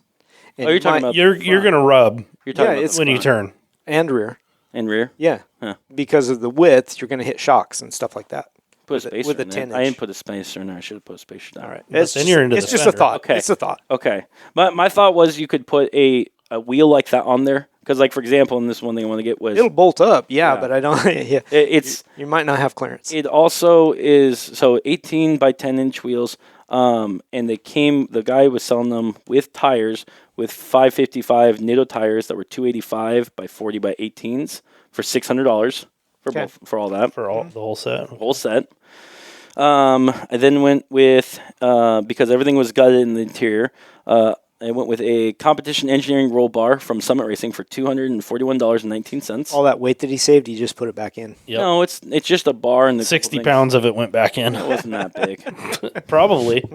I then put in 2 Takahana Universal Racing seat belts that are 4-point for $62.59 off eBay. And then found on Facebook Marketplace 2 Universal Racing seats, quote unquote. So For Rob just made a $150. face at your seatbelts. What? I will say the seatbelts actually are pretty decent. Off of eBay. Well, they're Yeah. they're That was my- Takahana though. They're my the face was off of eBay. Yeah. So he bought Okay, okay. That's fair. 8-year-old seat belts. They were brand new. out of date. Said Yeah. they were brand new. Okay. Okay. I went with a Yuma Performance Air Intake for $49.99. So far, the truck has got it's got the horsepower down with it, and I haven't done heads or cam on it, and I didn't do heads because they have GT40 peak heads on this year, which is better than the GT40 heads, which means they're better for air intake and stuff like that. No supercharger, didn't build it up or anything like that, and I did that to keep it about $5,000-ish. But I added 2 more very, very, very important things. Okay, because we're racing, got to look good. So for $200, I need to make sure I had the numbers on the side, like for 1 and 0, whatever, you know. So I bought a full kit that included that, as well as the entire Jurassic Park logo set for decal set to get the truck down. That does not fucking surprise me. And then from Home Depot for $34.15, a variety of spray cans of red, green, yellow, black to finish the look of it. The frown on And then- Rob's face when you said Jurassic Park was that. At a grand total of $5,147.72. Okay. Well, you won't drive 200 miles to the races. I don't think it'll make it. I'm not. I was trying to decide whether it would or not. I don't think the $1,000 motor. I don't think the motor will car, break. I wouldn't trust that to start with. No, I wanted to go, but he didn't do timing because that's going to be a timing chain. I didn't do anything maintenance. I thought about that when Jeremy's like, "Oh, I should have done all that." Oh yeah. So I'm making it. Yeah, I'm making it to and from. yeah. Grant, I don't know if he's making. I don't know if he's making it there. Yeah. He's going to be at the fucking parts store spending another $1,000 to get there. Well, I'm handing you guys the things. No, I see it. Ford Explorer, and 3-inch drop. just makes me want to puke. But How Here's not bad. did you do the research to see if those tires and wheels would fit? at Those are all? the only things I didn't see if they fit. The other thing Okay. I know why it would also work is because I had this idea from a while ago. I double checked on it. Freddy Tavares did a whole series video where they built a drift car out of the 5-speed rear-wheel drive one. And so half of the lowering and stuff was done from him. So is this one an automatic? The one I'm going with is an automatic. So the reason I went with the that's a automatic, bummer. so the reason I went with the automatic 2 for the all-wheel drive, for all-wheel drive to have better performance in the corners, which if you have any or not. the But body roll alone on that thing is I horrendous. think didn't I put the sway bar in here? No. No, I forgot to put that one in here. With that being said, what I found, because I owned an Explorer I put 100 and 200 something thousand miles on my old Explorer. Mine was an all-wheel drive. Mine was a V6. The thing with those cars is with the automatics, they will hold the gear, whatever you're in, as long as your foot is mashed on that pedal. The moment you let off is when it'll shift gears. So on top of that, by emergency tapping, which is double tapping on those, like tap slow and then tap fast, it will drop whatever gear to the next gear down. So you can pretty can get a demand Sounds of what like a you big pain need in to the when ass. you're driving it. Yeah, it does. I would really like to see you There's try a to lot race less that. control. I think you would be horribly upset at how bad it is. What are you talking about? I think it'd be Dude. amazing. Okay, if you want to sponsor our show, send us So- $30,000 so we can do these builds. Dude. My thing I'm interested in this So one was the all-wheel drive because I've never driven the all-wheel drive one. The 5.0 is in there because you can make a lot more power for it. The transmission is good up because it's a R7 or RW7 R. They're good for 700 pounds of torque from factory, so you can build up that 5.0 to have some power behind it. It's the 8.8 rear end, so you got those are going to be reliable at some and have So- available upgrades to them. I'm not sure the motor and transmission and the rear end is going to be It's- the problem. It's all about the body roll as well as No, the I think suspension. you're going to explode your front axles. You think so? Oh yeah, How many miles on that thing? Oh, this one. This one was. And it's a 90 what? This was a 97. 97? 97. This one had 180,000 miles from 180. Tuili, Utah. Okay. Was the 501 all-wheel drive, and for the listener who wants the 5-speed one that's rear-wheel drive, this one is. Hang on, actually this was a 98 for this one. For a the guy that's 5-speed. into Ferraris, Right. this is just not where you'd expect This it to go. this one was in Dallas, Oregon for $1,000. And this one only had 254,000 miles onto it. that and, one would blow up when you got it out. This one did have the guy living in it for a while. Oh my god. Okay, so Rob, Yeah. when you and I got here and sat down, Yeah. what did I say Grant was going to do? Something horrendous? Well, you said that. yeah. And I said, I guarantee he's going to go one of two ways. It's either going to be completely out there, Yeah. which we knew it was going to be out there. Yeah. It's pretty out there. It's pretty out there. Mm-hmm. The other thing I said was he's going to go super fucking cheap, so he has a lot of money left over. Did Yeah. that. He definitely did that. But I don't think he wins anything as far as the challenge. I don't Well, think he he's ain't getting gonna there. he ain't I getting don't there to think win. Exactly. So, like, that's a fail. I don't think he makes it. No, It's just because Would it's you a $1,000 Ford It's $1,000 Explorer. Explorer. Exploder. Yeah. I don't think I think he'd if make it I think if I 200 put miles. another If you put another $600 $5,000 for into it, maintenance, it's a 5.0. 5.0s aren't known to fail. So that's one thing. no, but the parts The aren't 4.6 would be because of timing issues. This one wouldn't. So that I would trust on that one, especially since it's a front overhead valve one, easy to get to. In terms of probably water pump would probably be replaced on that. I would go with spark plugs going through it. I would do a seafoam top end clean first off on that one. In terms of transmission, at that many miles, that'd be the only thing I would not be sure for the torque converter, if that would fail or not. How many miles did it have? The one I was looking at was 180,000. 180. I've had them where it's like they're still good, 200-something thousands where you're like iffy. Yeah.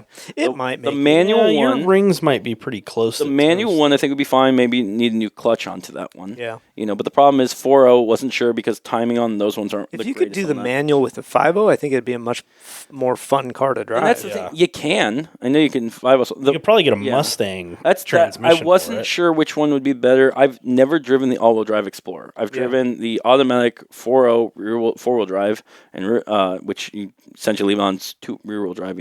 Yeah. Fun as hell. Throw them around. Big weight onto them. I mean, that's how I learned how to race my Mustang it's before my big weight. Mustang. Such a top-heavy car, too, though. It's- Like, the body roll in that thing. I just couldn't even imagine trying to autocross that thing. Yeah, but So there's a guy that drives a Jeep. Yeah, Yeah. I've ridden with him. Have you? Yeah. Mhm. That thing freaking he pedals that thing around. Oh, he really does. That thing is fast as shit. and But it's pretty also, high. It's pretty tall. yeah, It is pretty tall, but, like, he's built it to have stiff suspension. I mean, Yes. he's running Hoosiers on the thing. and you don't think this thing can't? No. You put 1,000 pounds my- in the, my- in the not back with the of My, build- my other thought Not with the was- build that you have. My other thought. Well, what would you change on that one? the well, leaf I wouldn't springs in use the it back. at all. Okay, that was one thing. Is I was having trouble trying to find any kind of coilover system for that. Yeah. So I think You that would probably be have hard. to build it. The hard sell would be trying to find a suspension that's actually going to work and not be so tippy and mushy. The only thing I could think of going that route is you instead swap in a Mustang differential, Yeah. 8.8. Yeah. Use the coilers from that, and then you have to weld on top purchase for that onto the Right. Explorer. Yeah. Which is there would be doable. there would be Yeah, some you'd have to some build. fab work you'd have Yeah. to do. And worth it? No. Yeah. But you could do it. Yeah. It's my thought was also I have mixed feelings on it. yeah. Yeah. Again, I have no idea how it would drive because I haven't driven the all-wheel drive one. But the main goal with this one was because it's all-wheel drive and get you out of the corners. The all-wheel drive is split 60-40 on these vehicles. Yeah.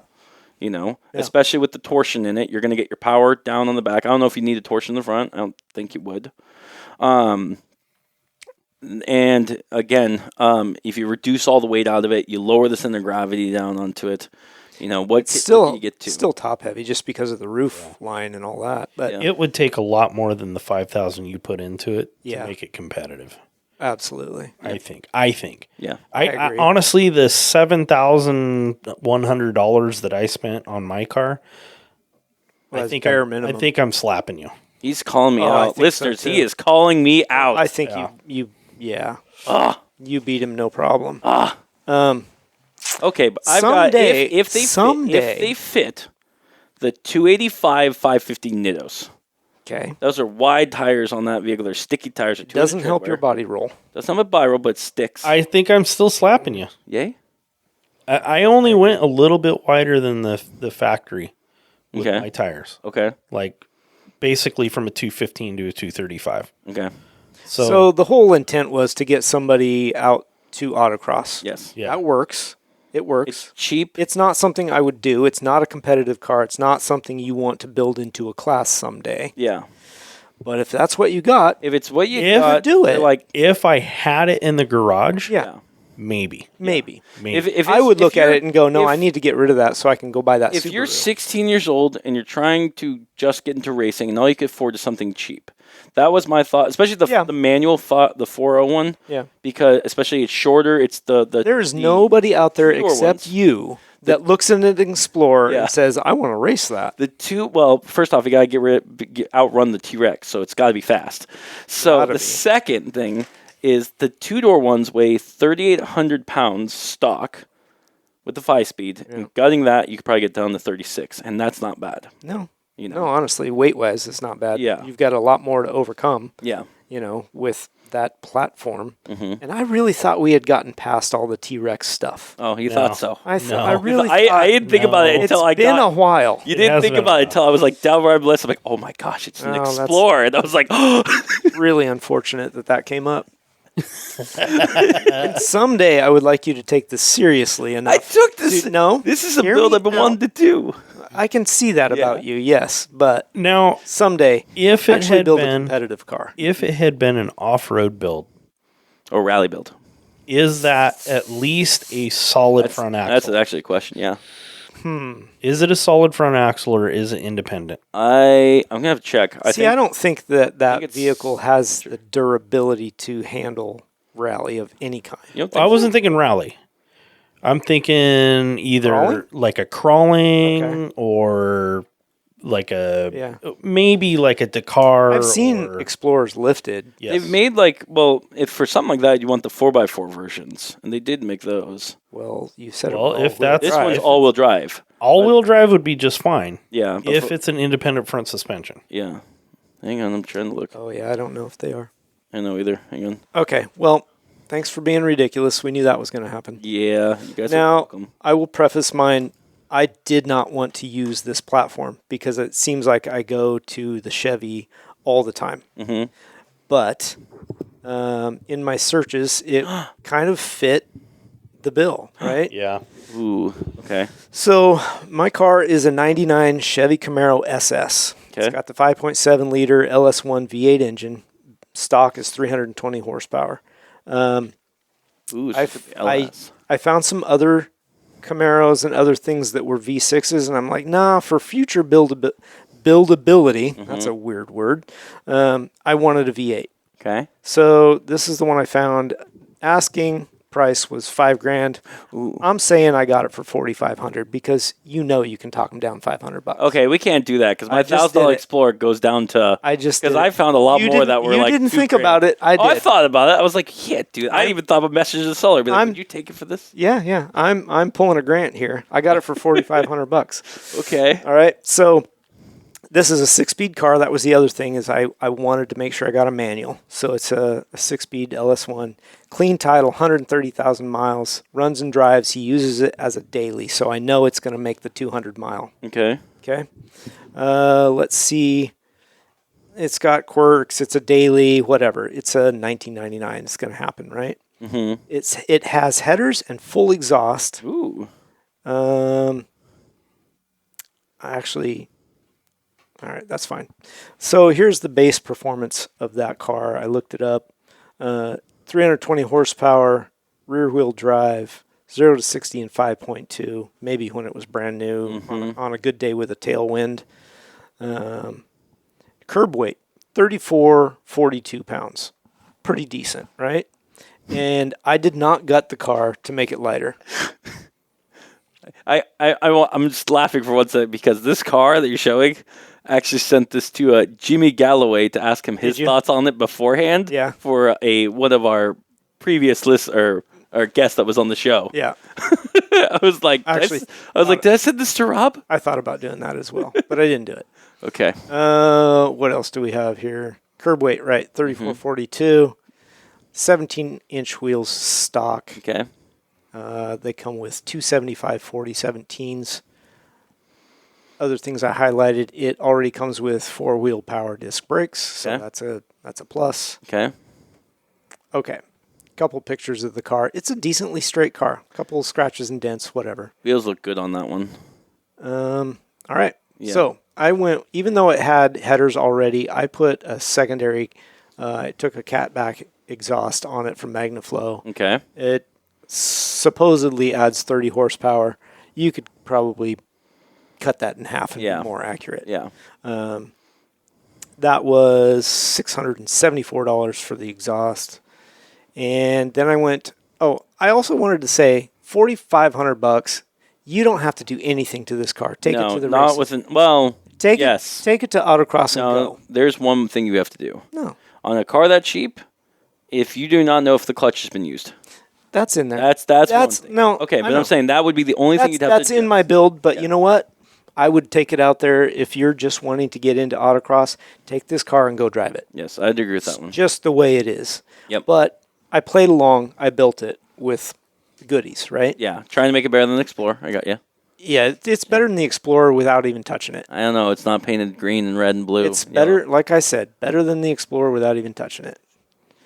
All right, so I did play along though. So I went and got some coilover adjustable shocks. $390 for all 4 corners. Like KYB. KYBs. They make good stuff. They do, and fairly inexpensive. I obviously didn't go high end whatsoever. Yeah. Budget build. Put Eibach Pro Kit lowering springs on it, so I brought the car down 1.5 inches in the front and 1.3 inches in the rear. That gets our center of gravity a little lower, stiffen things up a little bit. $355 for the springs, and then a set of sway bars. Ooh. For $580. That's going to stiffen up, less body roll in your corners if you actually want to be competitive, as well as the rear control arms and panhard bar. So all the suspension parts to make it actually handle better, more enjoyable drive as far as being competitive. Okay. Cheap parts. Ooh, I like that. Cold air intake adds a little bit of horsepower. They claim 10. Probably not, but that's fine. Okay. I looked at some really cheap ones, and I thought about doing that, but they all had their drawbacks, and this one was $290 Okay. for Volant Max Flow. Never heard of it, but there you go. So I decided to do a brake upgrade. Okay. Here is my Grant brake upgrade. I have C5 Z06 brakes in my garage. Okay. I'm putting them on the car. Okay. That's a freebie. That's not fair. Well, That's not fair. That's- now hold on. 15. I'll give it to him. it's just the calipers. Okay, I have the calipers, so I had to go buy Rotors? new rotors and pads. Okay. And that cost me what is it?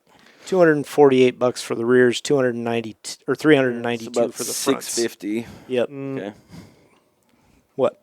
From both? Six. Yeah. $640 Yeah, 640. for the set Okay. of rotors and pads. Yeah. EBC parts. Okay. So I already. Oh, and then there is the kit, the mounting bracket conversion kit. So if you take the Z06 stuff, you put this little mounting bracket on there. You can put the Z06 stuff on the Camaro. Oh, very cool. That was $260 for the brackets. Okay. So that makes that whole thing work. So now we have upgraded Brembo brakes on the Camaro from a Z06 Corvette. Okay. I used the stock rims because of clearance. I looked it up. You really can't put much bigger on there. You could get a 295 tire if you can find it. Okay. They were hard to find, and I didn't think the cost was worth it. Okay. So I went with 275 40 R17s, R888Rs at $1,012 for the set. Okay. I thought about upgrading to 18s just to have better tire sizes and go with 295s, but it wasn't worth the cost, especially just starting out. Like, it'll run great just with these. 275s aren't bad. Mm-hmm. Here's my clutch. There we go. Yep. I did decide that age of car. Who knows if the clutch has ever been touched? Let's That's put a a new. good price. Let's Yeah. put a new clutch set in it. It's a McLeod Street Pro clutch for $300. I mean, yeah, that's a good price. Yeah. So we're going to change fluids. I got rear diff fluid. We got 2 of the 7590 Royal Purple gear oil. Also going to put traction control, a locker in the rear end. Nice. $660 Full locker. for a full locker. It's actually got, I don't know. I didn't put the full description in there, but it's a floating locker. Okay.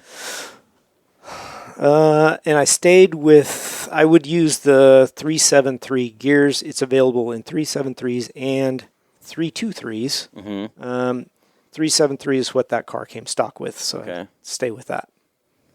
And so here's my total, $9,947. I went for it. I went ahead and Okay. spent it all, Okay. and then I broke everything. I really thought about spending the extra $3,000. Oh, I'm worried about what Rod's got planned for the next time, so I That's played right. it safe. Yeah, you did. Yeah, I was like, that'll it'll pay off. It'll be fun. Yeah. It'll be somewhat competitive. But With an extra almost $5,000, that'll pay off. But anyway, there's my breakdown of stuff. okay. Any questions? Yes. Okay. So one of the things that I know about that Camaro is since it is an LS motor, Yep. once they swap to the LS motor is the Where's my? up to the very top. No. I did all the oil Oh. and filter and stuff. Like, I did make sure all the oils were changed out, but I guess I didn't break it down up here. Okay. Anyway. Once they changed to the LS motor, that is when the TR56 transmission was in it. They switched over to a Chinese-made transmission. It's still a T56, but it was produced and made in China. There's supposed to be a way weaker transmission. Sure. So that's one thing to watch out for on those cars. Yeah. So, Such as it is. Yeah. You could get a new T56 yeah. fairly inexpensively to replace it. I don't know about fairly inexpensive. A T56 is like $2,500, $3,000. That's fairly inexpensive. You think so? I think To me, I think it a is. cheap transmission is like $300. Okay, well, that's too cheap. No. Anyway, is what it is. It's a running, driving car. An expensive transmission is probably $10,000 or $12,000. I was gonna say expensive transmission is like $4,000 or $5,000. No, No. I don't agree with that. I don't either. So I think that's a good build. I think it's I think decent. it's a Yeah. good build. I think out of the 3 vehicles that go to the track, actually 4 because our listener vehicle too. Yeah. I think this one takes the money. I think that one takes the money. I think mine takes creativity and possibly fun. Possibly. Yeah. For Because you. because you got to work it to actually make it go fast. But I think realistically, Rob, I think you would agree with me on this one. I think Jeremy wins this one hands down. Because no matter what, out of all these cars, we know that the first time they're out, they're going to have some kind of problem, and Jeremy needs to tow us back. I mean, if he goes With the truck? goes with the truck option, yeah. Yeah, I didn't go with the truck, though. I just threw it in there. I don't know. I think the Camaro would be decently reliable. Yeah. It's already a daily.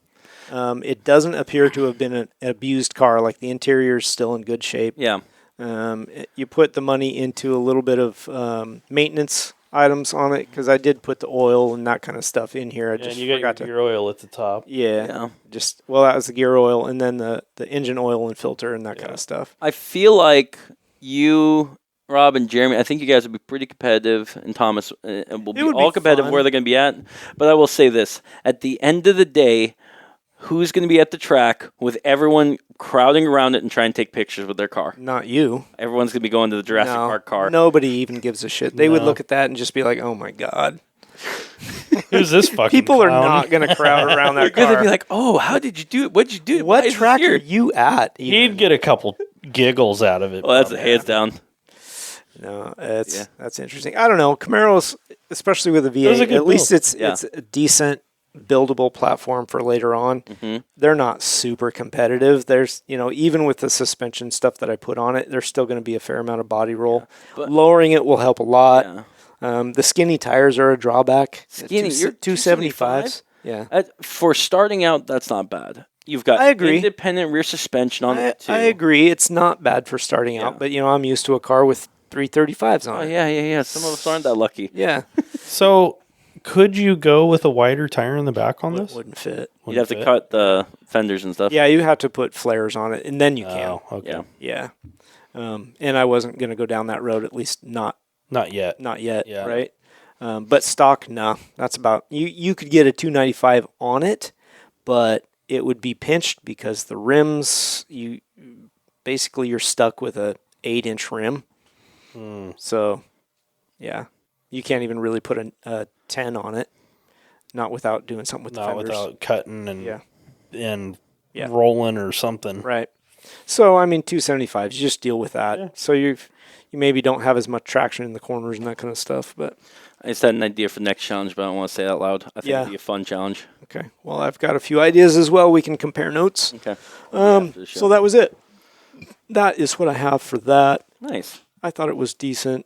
I think Grant did exactly what we thought he would do. Oh, is yeah.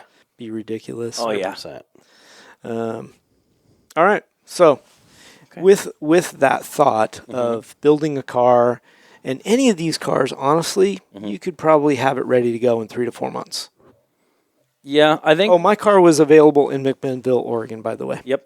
I was going to say, with all our builds, I'd say if you're mechanically inclined, I would say roughly about maybe 2 months, a month. Yeah, I was given Just some padding. Yeah. But if you're really on it, you could probably do it in a couple of months. But if you're laying in the driveway under a jack stands, maybe a little longer. Yeah. I'm trying to think of what I had on my car that wouldn't be Yours would go really achievable. quick. Yeah, achievable in a good 2 weekends, maybe. Yeah, maybe. Yeah, because you didn't do a whole lot of upgrades No. or anything on yours, just more maintenance items. Yeah, the longest gasket kit. the gaskets and the timing would probably be the bulk of the work. Yep. The rest of it was just maintenance. Yeah. Ooh. I got to ask you guys. Out of the two Explorers, which ones would you rather go with? If I were forced to It build would've an been Explorer thing, I would really want a manual. Yeah. But I like the idea of the 5-liter. So I mean, I probably would have done the 5-liter and gone and found a manual transmission. yeah, you could have afforded that too. If I would have done that, the one thing I didn't want to put in there is finding a shop to make a custom drive shaft. Because you'd have to. That's easy. cut it That back. actually is pretty easy. The Yeah, drive I lines just- Northwest to knock Yeah. that thing out. That's true. I just didn't want to be like, okay, I'm not sure what this is going to cost. Yeah. In here, I was Yeah, trying yeah, to go yeah. solid numbers. Sure. Plugging things in. Totally get that. You know. So, but yeah, that would if you go a 5.0 and you got a manual. I mean, heck, you can just take the 4-liter out and put the 5.0 in there into a 2-door. Sure, you could do that. You know, Yeah. and you're Shorter wheelbase. yeah, short wheelbase, lighter vehicle, Mm-hmm. and you get your 5-speed out of it. So then what you do is right behind the driver's head, you cut the top off, Mhm. and then you've got a bit of a roll cage back there. You just make it a convertible. Oh, that'd be fun. Yeah. Yeah. Next time I'll have to do a Scout. For a rock crawler, maybe. Next time, do an actual car. Oh, That's the whole point of. it says I sport didn't- I didn't utility spe- vehicles. There's No. sport in the name. Sport is bullshit. It's sporty. All right. Well, now I have to put more rules in place just to corral Grant. Oh, you have no idea the other things I was going for. To give our Oh, I'm listener an sure. idea, and we talked about this, and I didn't go this route, was using a Model T. Yeah, I also think that's absolutely ridiculous, and There was- you would also not make it to the races. So the reason going the Model T is because there's a proven Lemons racing car that Well, was based off Model T. Stop. One off, man. One person did it one time. Yeah. Yeah. So, I don't know. It is what it is. I again, didn't really want to go with the Camaro. I wanted to find something different. My other option was, a Fox body of some kind because they're fairly inexpensive. Yeah. Um, I wouldn't say a Fox you- body. I did would you say an look? SN95 isn't fairly expensive. So the Fox bodies, I mean, usually no, there's plenty of them 5 to out there that are 8,000. pretty- There's plenty of them out there that are fairly inexpensive, less Yeah? than 5. Oh, interesting. Yeah. Probably the beat up ones, but Yeah, that's yeah. what we're looking for. But that's what I'm looking for. Yeah, I'm not looking for a pristine model of it at all. Yeah. Because you're just going to go race car it. hmm I mean, yeah, you want it to be able to make it to the races. That was part of the reliability. But hmm I don't know. Didn't really like the options. I didn't spend weeks looking for it, So this popped up, and I was like, that's actually a really good platform. So just went with it. Some of the next challenges are going to be more specific. So And I was planning this before your Explorer excursion there. But they're going to be more specific per car and racing type, and that Yeah. kind of stuff. So just to kind of branch out. when you went and searched for the car, Mm-hmm. what did you put in the search bar? Oh man, I Explorer tried 97. I tried all kinds of things because I wasn't looking for that particular car. Yeah. I tried project car. I tried race cars, which right now, if you type in race car marketplace, holy shit, there's a lot of A lot good of stuff stuff. comes up. A lot of good stuff. And then I did start narrowing to. I actually looked for like a C5, a rebuilt title or something, to see if I could get it fairly cheap. Could not. Different Corvette stuff. I didn't want to do a C3 or a C4 because I don't feel like.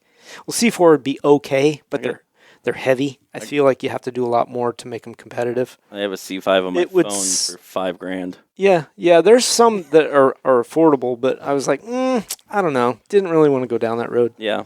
But yeah, I don't know. I struggled with some of the search terms trying to find something that would be. Well, I tried like rear wheel drive because I wanted a manual transmission rear wheel drive car. I did find like a Datsun 280Z. I thought, that'd be kind of cool. But pricing and parts availability are hit and miss. The only thing I put in my search, manual transmission. Yeah. That's the only thing I put in there. I was like, I want a manual transmission. I don't care what the car is. Mhm. It's got to be inexpensive. I wanted under $5,000. Or, $5,000 and under is what I was looking for. Yeah. And I didn't really care what the platform was going to be. Just manual. It had to be a manual. Yeah. And it had to be reliable. Yeah. So I was honestly looking Honda, Acura, Mazda, something. Yeah, I wondered if anybody would pick a Miata. I wasn't going to go Miata Yeah. just because, I mean, it would be a good car, but Yeah, it's a great starter autocross car. I hate them. I know. Yeah. I mean, they're kind of like the go-to Yeah. in some circles, I should say. But yeah, nobody went there. Robin and Adams is about the only one I Did like. that explain my reason why I went with the Explorer? You're No, ridiculous. No. Is- Well, it was ridiculous, but I he was, had one as a kid. And Well, no, not just that. Mine was mainly because I was like, you were saying expandable, and it was like, you can get them cheap. You can expand onto them. The 5.0 is upgradable. But you can't. Like, there is no class that actually fits in. Where's the Ranger fit in? That was the whole basis because we have a Ranger and like Probably Cam T. same thing. Okay, there we go. I don't think the Explorer fits that. Why not? I would have to look at the rules. I just don't. Off the top of my head, I don't think it does. Okay. I don't even know if they let the Ranger in that Okay. years because of the year. Yeah. So I don't really know. Yeah. There is a truck class. Yeah. So maybe the Explorer fits in that. Yeah. So that was the biggest thing was just I was trying to get the weight down. I was trying to get reliability and upgradability. You know. So and then the biggest thing was be different. I figured Yeah, all-wheel you're drive, fucking but something different. with all-wheel drive was different. I knew the different part was the one that you would really branch out. I considered like an old Porsche of some kind too, because like some of the 944s or a 928, Yeah. you know, but maybe on one of the next challenges. Yeah. I actually thought I was going to go with a rear-wheel drive. Really. Yeah. 944 was one of them that popped up on the list. Yeah. And a 924 popped up. I wasn't going to go with a 924, but Yeah. I mean, those are all options. that Subaru popped up, and I'm like, fuck, I like those. I'm surprised no one grabbed a thing. Right. Yeah, because that's the first thing you're going to think of. Yeah, no. It's manual. your- It's rear-wheel drive. You and your Explorer. My God, where do you come up with this stuff? All right, so having that thought in mind of building a car, getting ready, we're coming into springtime. We're coming into car season. Mhm. Someday it'll stop raining. Probably around July Maybe. 5th. If it's not, it's drift season. Probably around July 5th again. What are you doing to get ready? What's our... Liger's in a lot of pieces and a lot of parts have been ordered.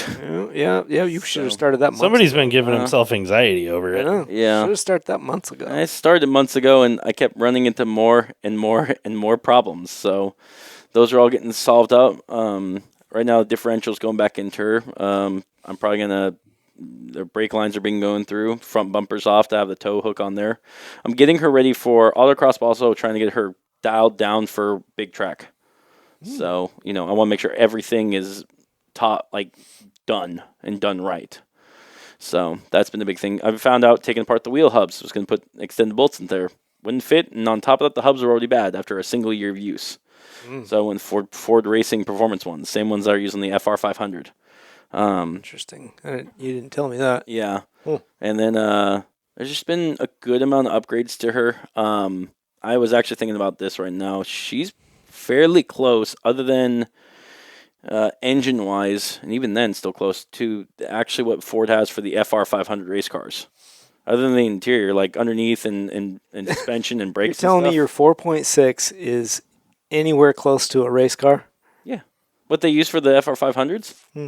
Yeah, I'm pretty sure with all the upgrades onto that, she's what? I don't engine wise, because the FR500s they used the 5.0 Camry engine, but they also used the 4.6 that was in mine. Suspension wise, they kept it still the same live axle.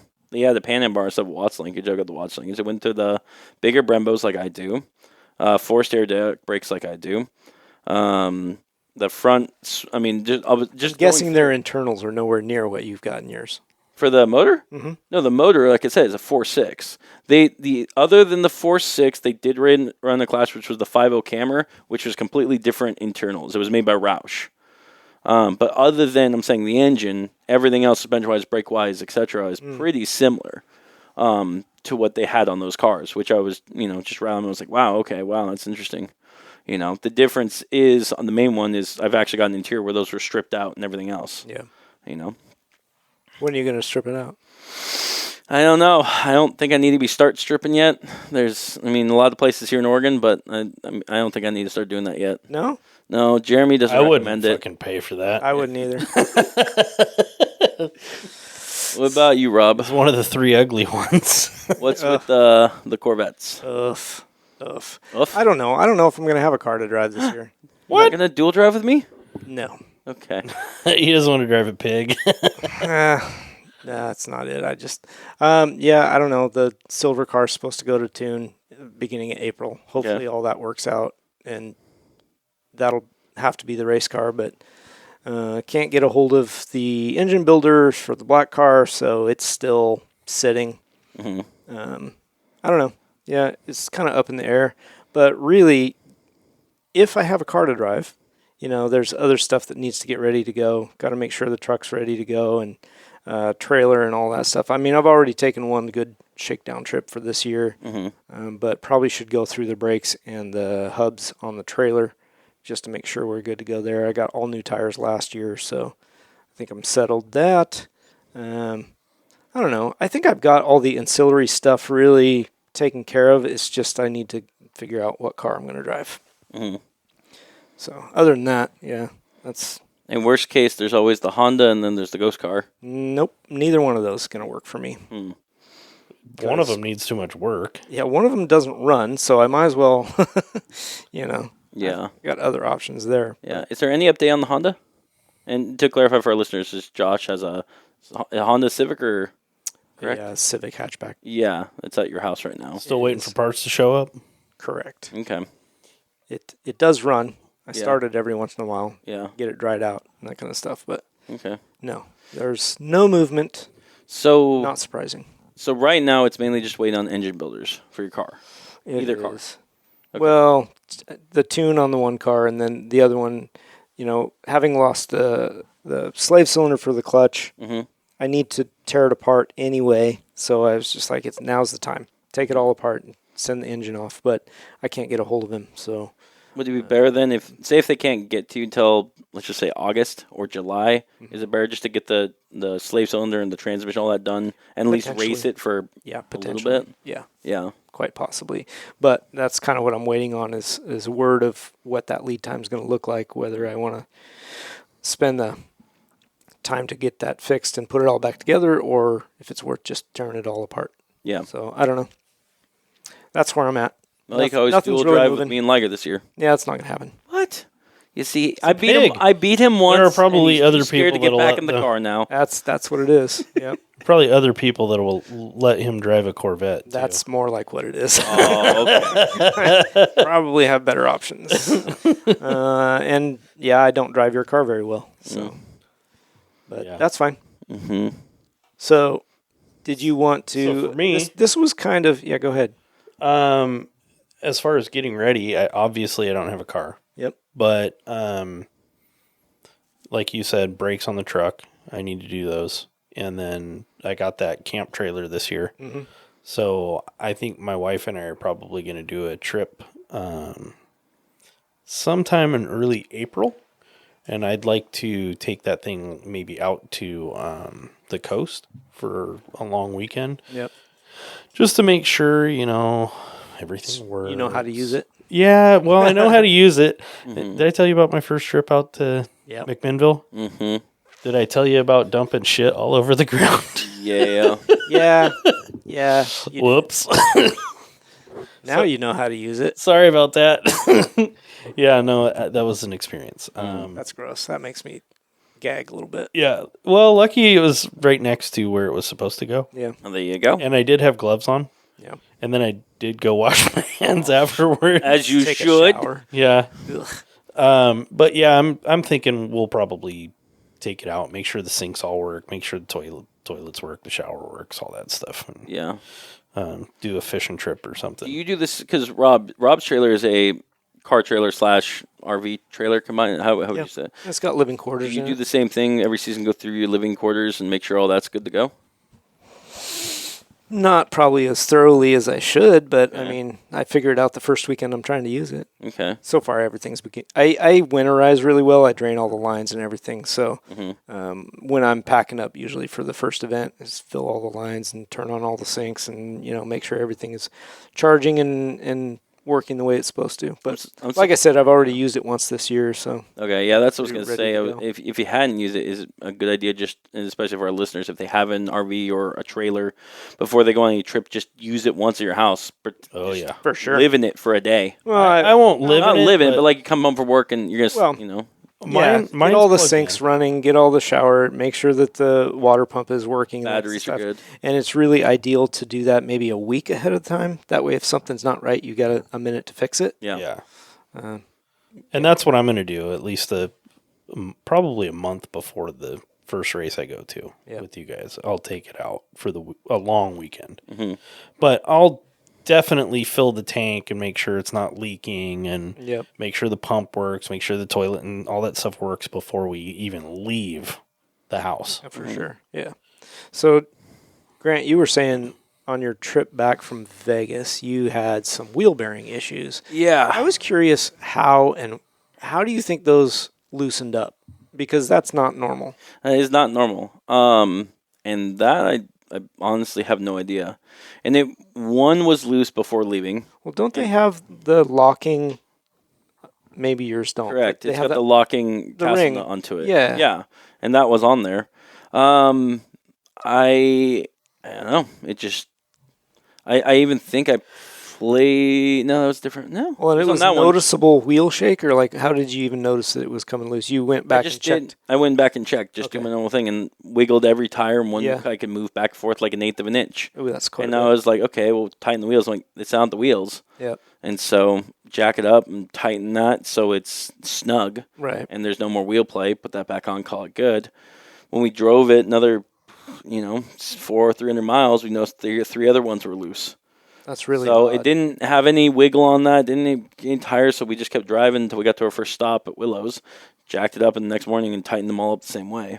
Interesting. Yeah, That's really weird. it was very, very weird on that. So one. are your bearings going bad?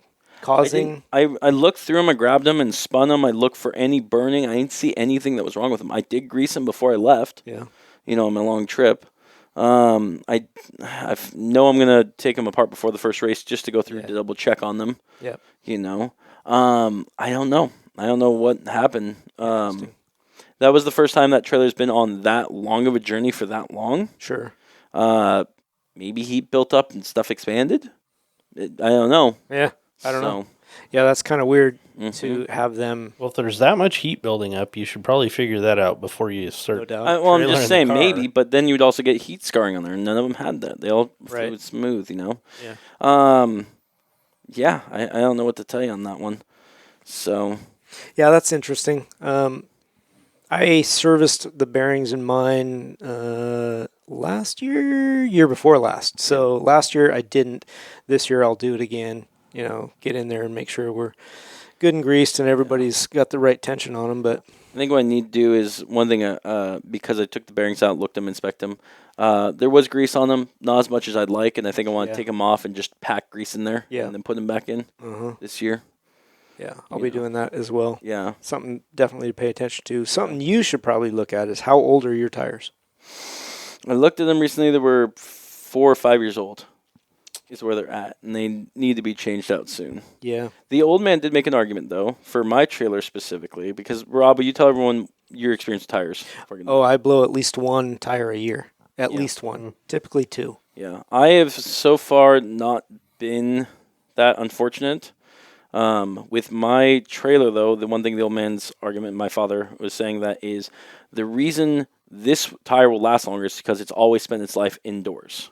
Whenever we store it, it's indoors, and typically, I wouldn't say a heated shop, but not Climate dramatic. controlled. Kind of. Ish. Yeah, ish. Yeah. Dry. Dry for sure. Yeah. Yeah, I'm sure that does play into the lifespan of a trailer tire. But typically I've been getting 3 years out of tires, out of trailer tires. That's it. Yeah. Like all mine are brand new last year. So I feel like I'm pretty solid for this year. But even before that, they weren't brand new, but they weren't that old, like 3 to 4 year old tires. I think I lost 4 tires the year before on that trailer. And then I just wholesaled, just replace. I did lose one last year, actually. One that I hadn't replaced. Totally lost all the tread. Ended up changing it on the side of the freeway with, up against the guardrail. That's always fun. Oh, it's super fun. But then there was a recall on my tires. Oh, I didn't know that. Yeah, that's why I have all 6 brand new tires now, because they recalled. There's a triple axle? Yeah. Yeah. Plus the spares, so 7 guess- tires. But 44-foot trailer, you probably want a triple. yeah. What's your experience with tires, Jeremy, and trailers? Most of the, I have not had any problem with the trailer we have, but I've towed it to McMinnville once. So, Well, but that's a much lighter trailer. Yeah. You're not going to have nearly the issues. Now, I did have a travel trailer like yours that I ended up losing 2 tires on it at different times. So you just got to watch them. Like I've noticed on trailer tires, especially the LT, they're like the light truck or whatever. I don't know, what's the rating on those things? I know you get like a I mean, like 3,900 E pounds or whatever rating, Oh, but on those trailer tires, you have to watch the tread. Once the tread starts to bow or be rounded, get rid of it. But you mean like curve on the side, or what do you no, mean? on If the it's tread rounded part, on the tread start seeing part, that. yes, Ballooning. exactly. Ballooning a little bit, yeah. It's time. Get rid of it. It's going to come apart. Okay. Learn that for the hard way. Also, watch the sidewalls. Those trailer tires tend to separate in the sidewall, and you'll get a bulge. So one thing I've noticed with my tires, and that I was worried about, is I'm starting to see spider cracks, Get rid of them. and that's and I was surprised we made 2,000 miles with that. Like it wasn't like Well, it was the amount of load you're putting in it too. Yeah. That trailer, like my previous trailer was a double axle like yours, Yeah. but it was a very heavy trailer. It was 4,500 pounds just the trailer. Yeah, mine's 35, I think, Yeah, or and then 30,000, something like that. put a 3,000-pound car in it. Yeah. So it's just a little bit heavier, a little bit more wear. I lost at least 1 tire on that trailer every year. Yeah. So just something to watch out for. Spider cracks, probably right on the edges. Yeah. They're aging, man. Yeah, I would that's be what I was really thinking. careful with that. So, Yeah. because your car's not light either. You're Nope. 4,000 plus. Yeah. 3,500 with a 4,000-pound car. Well, it's I mean, yeah. Well, I don't know what's your capacity on your trailer. I 10? think it's 10.5? mine is gross vehicle weight of the trailer says it is 7,500 pounds, and you put your car in it and and you're it's, there. I'm at Yeah. there, and that's the one thing I'm not sure that has been going through it is if it's because I figured that's what's supposed to be truck and trailer or trailer and the Trailer and load. vehicle. Yep. But I don't know if it's that or vehicle rating for towing trailer is 7,000 onto it. No. Yeah. No, that's That's the whole thing. Yeah. That's the rating for the entire Yeah, the that's trailer kinda- and the load. That's kind of what I figured on that one. Yeah. So, yeah, it'd be nice to get a trailer with just a little bit bigger axles. But I know if I get bigger axles, that doesn't change the gross vehicle weight. I mean, it does, but it doesn't change the rating of it. Yeah, it does because mostly that's where the rating comes from. Yeah. But depending on how they designed it too, like what the frame is built for. Yeah. Yeah. So I know with Liger in it, like that's why I can't put tools and everything else. No, you can't really. Yeah, that's a little surprising that it's that low. Mm-hmm. Usually you see those because it's 24-footer. Yeah. Usually you're right around 9,000 to 10,000 pounds. Exactly. That's what I'm saying. That's why I was like, is it the total thing or is this with the trailer in there? Yeah. We'll go through the book one of these days and I'll be like, Rob, look at this. Well, I mean that's how they Jeremy, rate them though. look at It's a full. It's the entire thing. Yeah. Yeah. So because like mine is a 15,000 pounds. Yeah. And I've done all the math on it, and I'm about 11.5 fully loaded with all of my fuel and water and everything loaded up. Yeah. So I'm well under. Well, I guess I'm under the limit. Maybe not well under it. I'm at 3,000 pounds, Yeah. but it's decent. Mm-hmm. Tow's good. Yeah. All right. Well, I just wanted to. I don't know if you guys have seen anything cool this week. I did. But we're going to start bringing that up again since we're headed back into car season. People will Okay. be out with shit. Okay. I saw this on Marketplace. It's a Super V race car. that thing's cool. It is kind What of does cool. a Super V stand for? So they used Volkswagen motors in Okay. these little open wheel race cars. Okay. And they have a whole racing series and class. I think this one is a 60s model. Let's see if this link works. Hyperlink. Oh, it's opening. Going. I think it's okay, never mind. That didn't work. Hold on. Okay. Go back. So open wheel, I think it was only $3,500 for that thing. Really? Yeah, it does not have a motor, but it's got transmission, suspension, everything else is there. Interesting. Yeah, and I thought that was really cool. And after I saw this one, I actually saw like 3 more or 4 more also listed right around the same price range. None of them had motors in them, but they're built for a 1200cc Volkswagen motor. Mm-hmm. And yeah, there it is. It was a $3,700. Oh wow. Yeah. Formula V race car, vintage, 1971. I don't know if those tires, these racing slicks, are easy to get or not. Mm-hmm. It didn't really say anything about it in the ad, but look, there's another one in the background.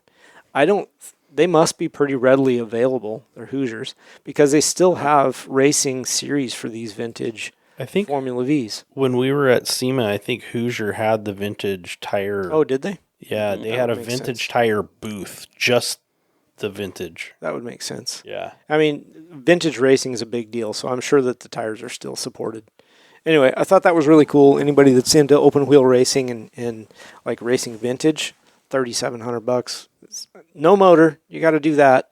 Yeah. But It's a That's not too Volkswagen. hard. it's Yeah, a exactly. Volkswagen It's a motor. I Volkswagen. don't think they're super hard to get. Heck, you can pull one off a 914 so you get the Porsche version of it. It's probably Really? a spec class.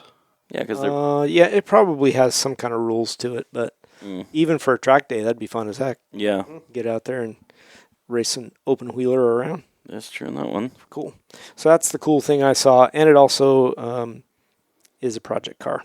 Nice. Doubles as a project car. Yeah. So that's what I got. Right on. I was on my way here and I saw a red 1999 GT3000 Mitsubishi VR4. Well, Um, haven't seen one of those in a while. no, I think it had a for sale sign onto it, and I was like, oh, because I always love those cars. Really? But what was nice was it was in very nice condition, but the back had a. I'm not sure if I know this wasn't factory on that car. I'm trying to think. The RX-7 FD wing on the back, the big spoiler jet-looking wing on it, Because didn't the VR4... had the twin turbo. Right, but it came with a wing, but not a big one. It Not was a- like a built-in... It was a built-in one that was yeah. like kind of small. This one was, the one I saw sat up probably a foot and a half off. Yeah. And it wasn't like a aftermarket looking wing. It was aftermarket 90s looking wing that Yeah. was from a car. kind of Right, looking okay. thing. The one thing about the 99, which I knew, is because the headlights were round, and the other thing was if it was an earlier VR4, those ones had an active arrow. Oh, So you'd want to keep that. The argument on that one. right, whether um, it actually works or Yeah, it had front adjustable splitters that went down and up, and Oh. the rear spoiler, I believe, was adjustable too. not. Wow, that is, for late 90s, that is quite the Those, technology. those were the early '90s ones, and as well as the early '90s one had all-wheel steering as well. The back would adjust a few degrees Yeah. turning with it. Yeah. I think they got rid of most of that in the later years because of complexity and Yeah. failures and stuff like that. That's Sure. what a lot of it was fixed. That being said, though, great looking car. Haven't seen one of those in a while. Yeah, it's been a You long know, time. So I wonder what happened to most of those. Like, I just the complexity of a lot of the stuff they had on it. I wonder I if it want- made it too difficult to keep them going. I wanted one during college. My teacher convinced me out of one. And the main reason, and I believe the main reason for why they're probably not around, is any work that there's already limited room in that engine bay, Yeah. especially if you have the turbo one, because it's very Yeah. cramped in there. Sure. They're all-wheel drive, so again, less room in there. Mm-hmm. Any work you have to do to that engine has to come out from the bottom. Yeah. So you need to have a car lift to work on that car. Yeah. And those cars never really held their value. And so who is going to buy a cheap car and be able to buy a lift to do any engine work that requires coming out, and then you have all the complexity of expensive parts. That all steering drive system is not cheap. The Active Arrow, I think they were hydraulic powered, which, if you bust a line or whatever, Right. that gets expensive. Or who works on that, or where you get parts for it. Interesting. Yeah. And then I guess the other reason why no one really that's probably why no one sees them. I think why no one also uses them is because they're heavy cars. I think they're Yeah. 39 or 4,200 pounds. They're a 4-seater with an interior of like a touring car. They're really comfortable. They were a 4-seater? I don't remember that. Mm-hmm. I'll be darned. That, Yeah. Like a 2+2. Mm-hmm. Okay. So, anyways, Yeah, it's got some interesting technology. I wonder if that will be a collectible in good condition someday. Like just because all-wheel steering for that age of a vehicle was kind of rare. Plus the Active Aero, and I mean those are things that just didn't exist back then. No, it didn't. We haven't seen that until like the late teens when we saw McLaren and Ferrari and everything else come through. Yeah, and everybody's like, "Oh, that is so cool." Well, yeah, we had it back in the '90s. Exactly. Yeah.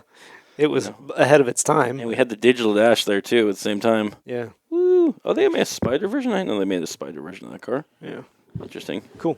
So, Okay. cool cars are starting to come back out. Yep. In the parking lot of the large company that I work at. Nice. That was the wing. Apparently, that was factory.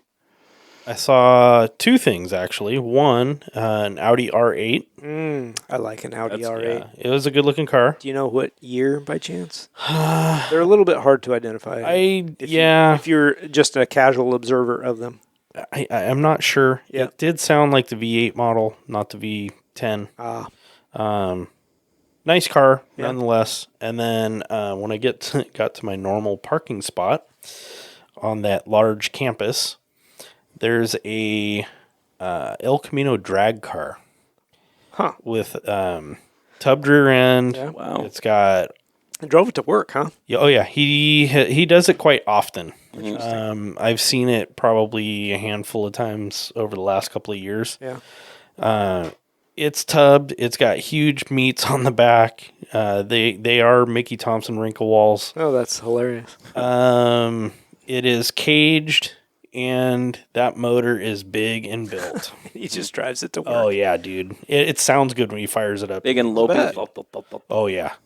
Oh yeah. That's cool. That's Beefy. funny. And it's a big block of some sort. I'm not Yeah. sure. Like, I would assume it's a 454 built, but it may be a 502 or it may be bigger. Yeah. Nah, you just have a little 4-cylinder with like a milk jug on it with a slapper. No, actually, Yeah. I have a picture It's of actually it from just a couple a of years recording. Yeah. Playing it through a speaker. ago. Yeah, I have a picture of it from a couple of years ago. It's pretty built. That's cool. Nice. Yeah, Right on. Right on. those are the two that I guess I saw today. Sometime this week. Yeah, I saw them. It's either today or yesterday. I can't remember. Okay. I wanted to add real fast because I was seeing this on Wikipedia. So that VR4 GT3000 I saw. So the wing is actually factory on it, and it's called the Combat Wing. They only were available with that giant wing on the 1999 versions. Okay. With the VR4, the standard one came With the low wing. the low wing. Yeah, I remember the tall one. It was like that was the special car. Yeah. Yeah. Okay. So Very cool. yes. All right. I think that's it for today, boys. Yay. Very good. Next week we will be all back and do it again. Thanks for listening. Hit follow on all the things, the Facebook and the Instagram and the podcast, and share it. If you've made this far, you're a rock star, so Yay. thank you.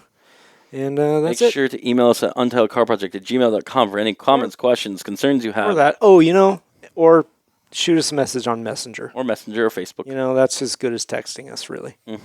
Call If you believe you're a person that would like to be might on this not show answer that. or know a friend who would possibly have an interesting project or things to say, Yep. let us know. Yep. We'll listen to it.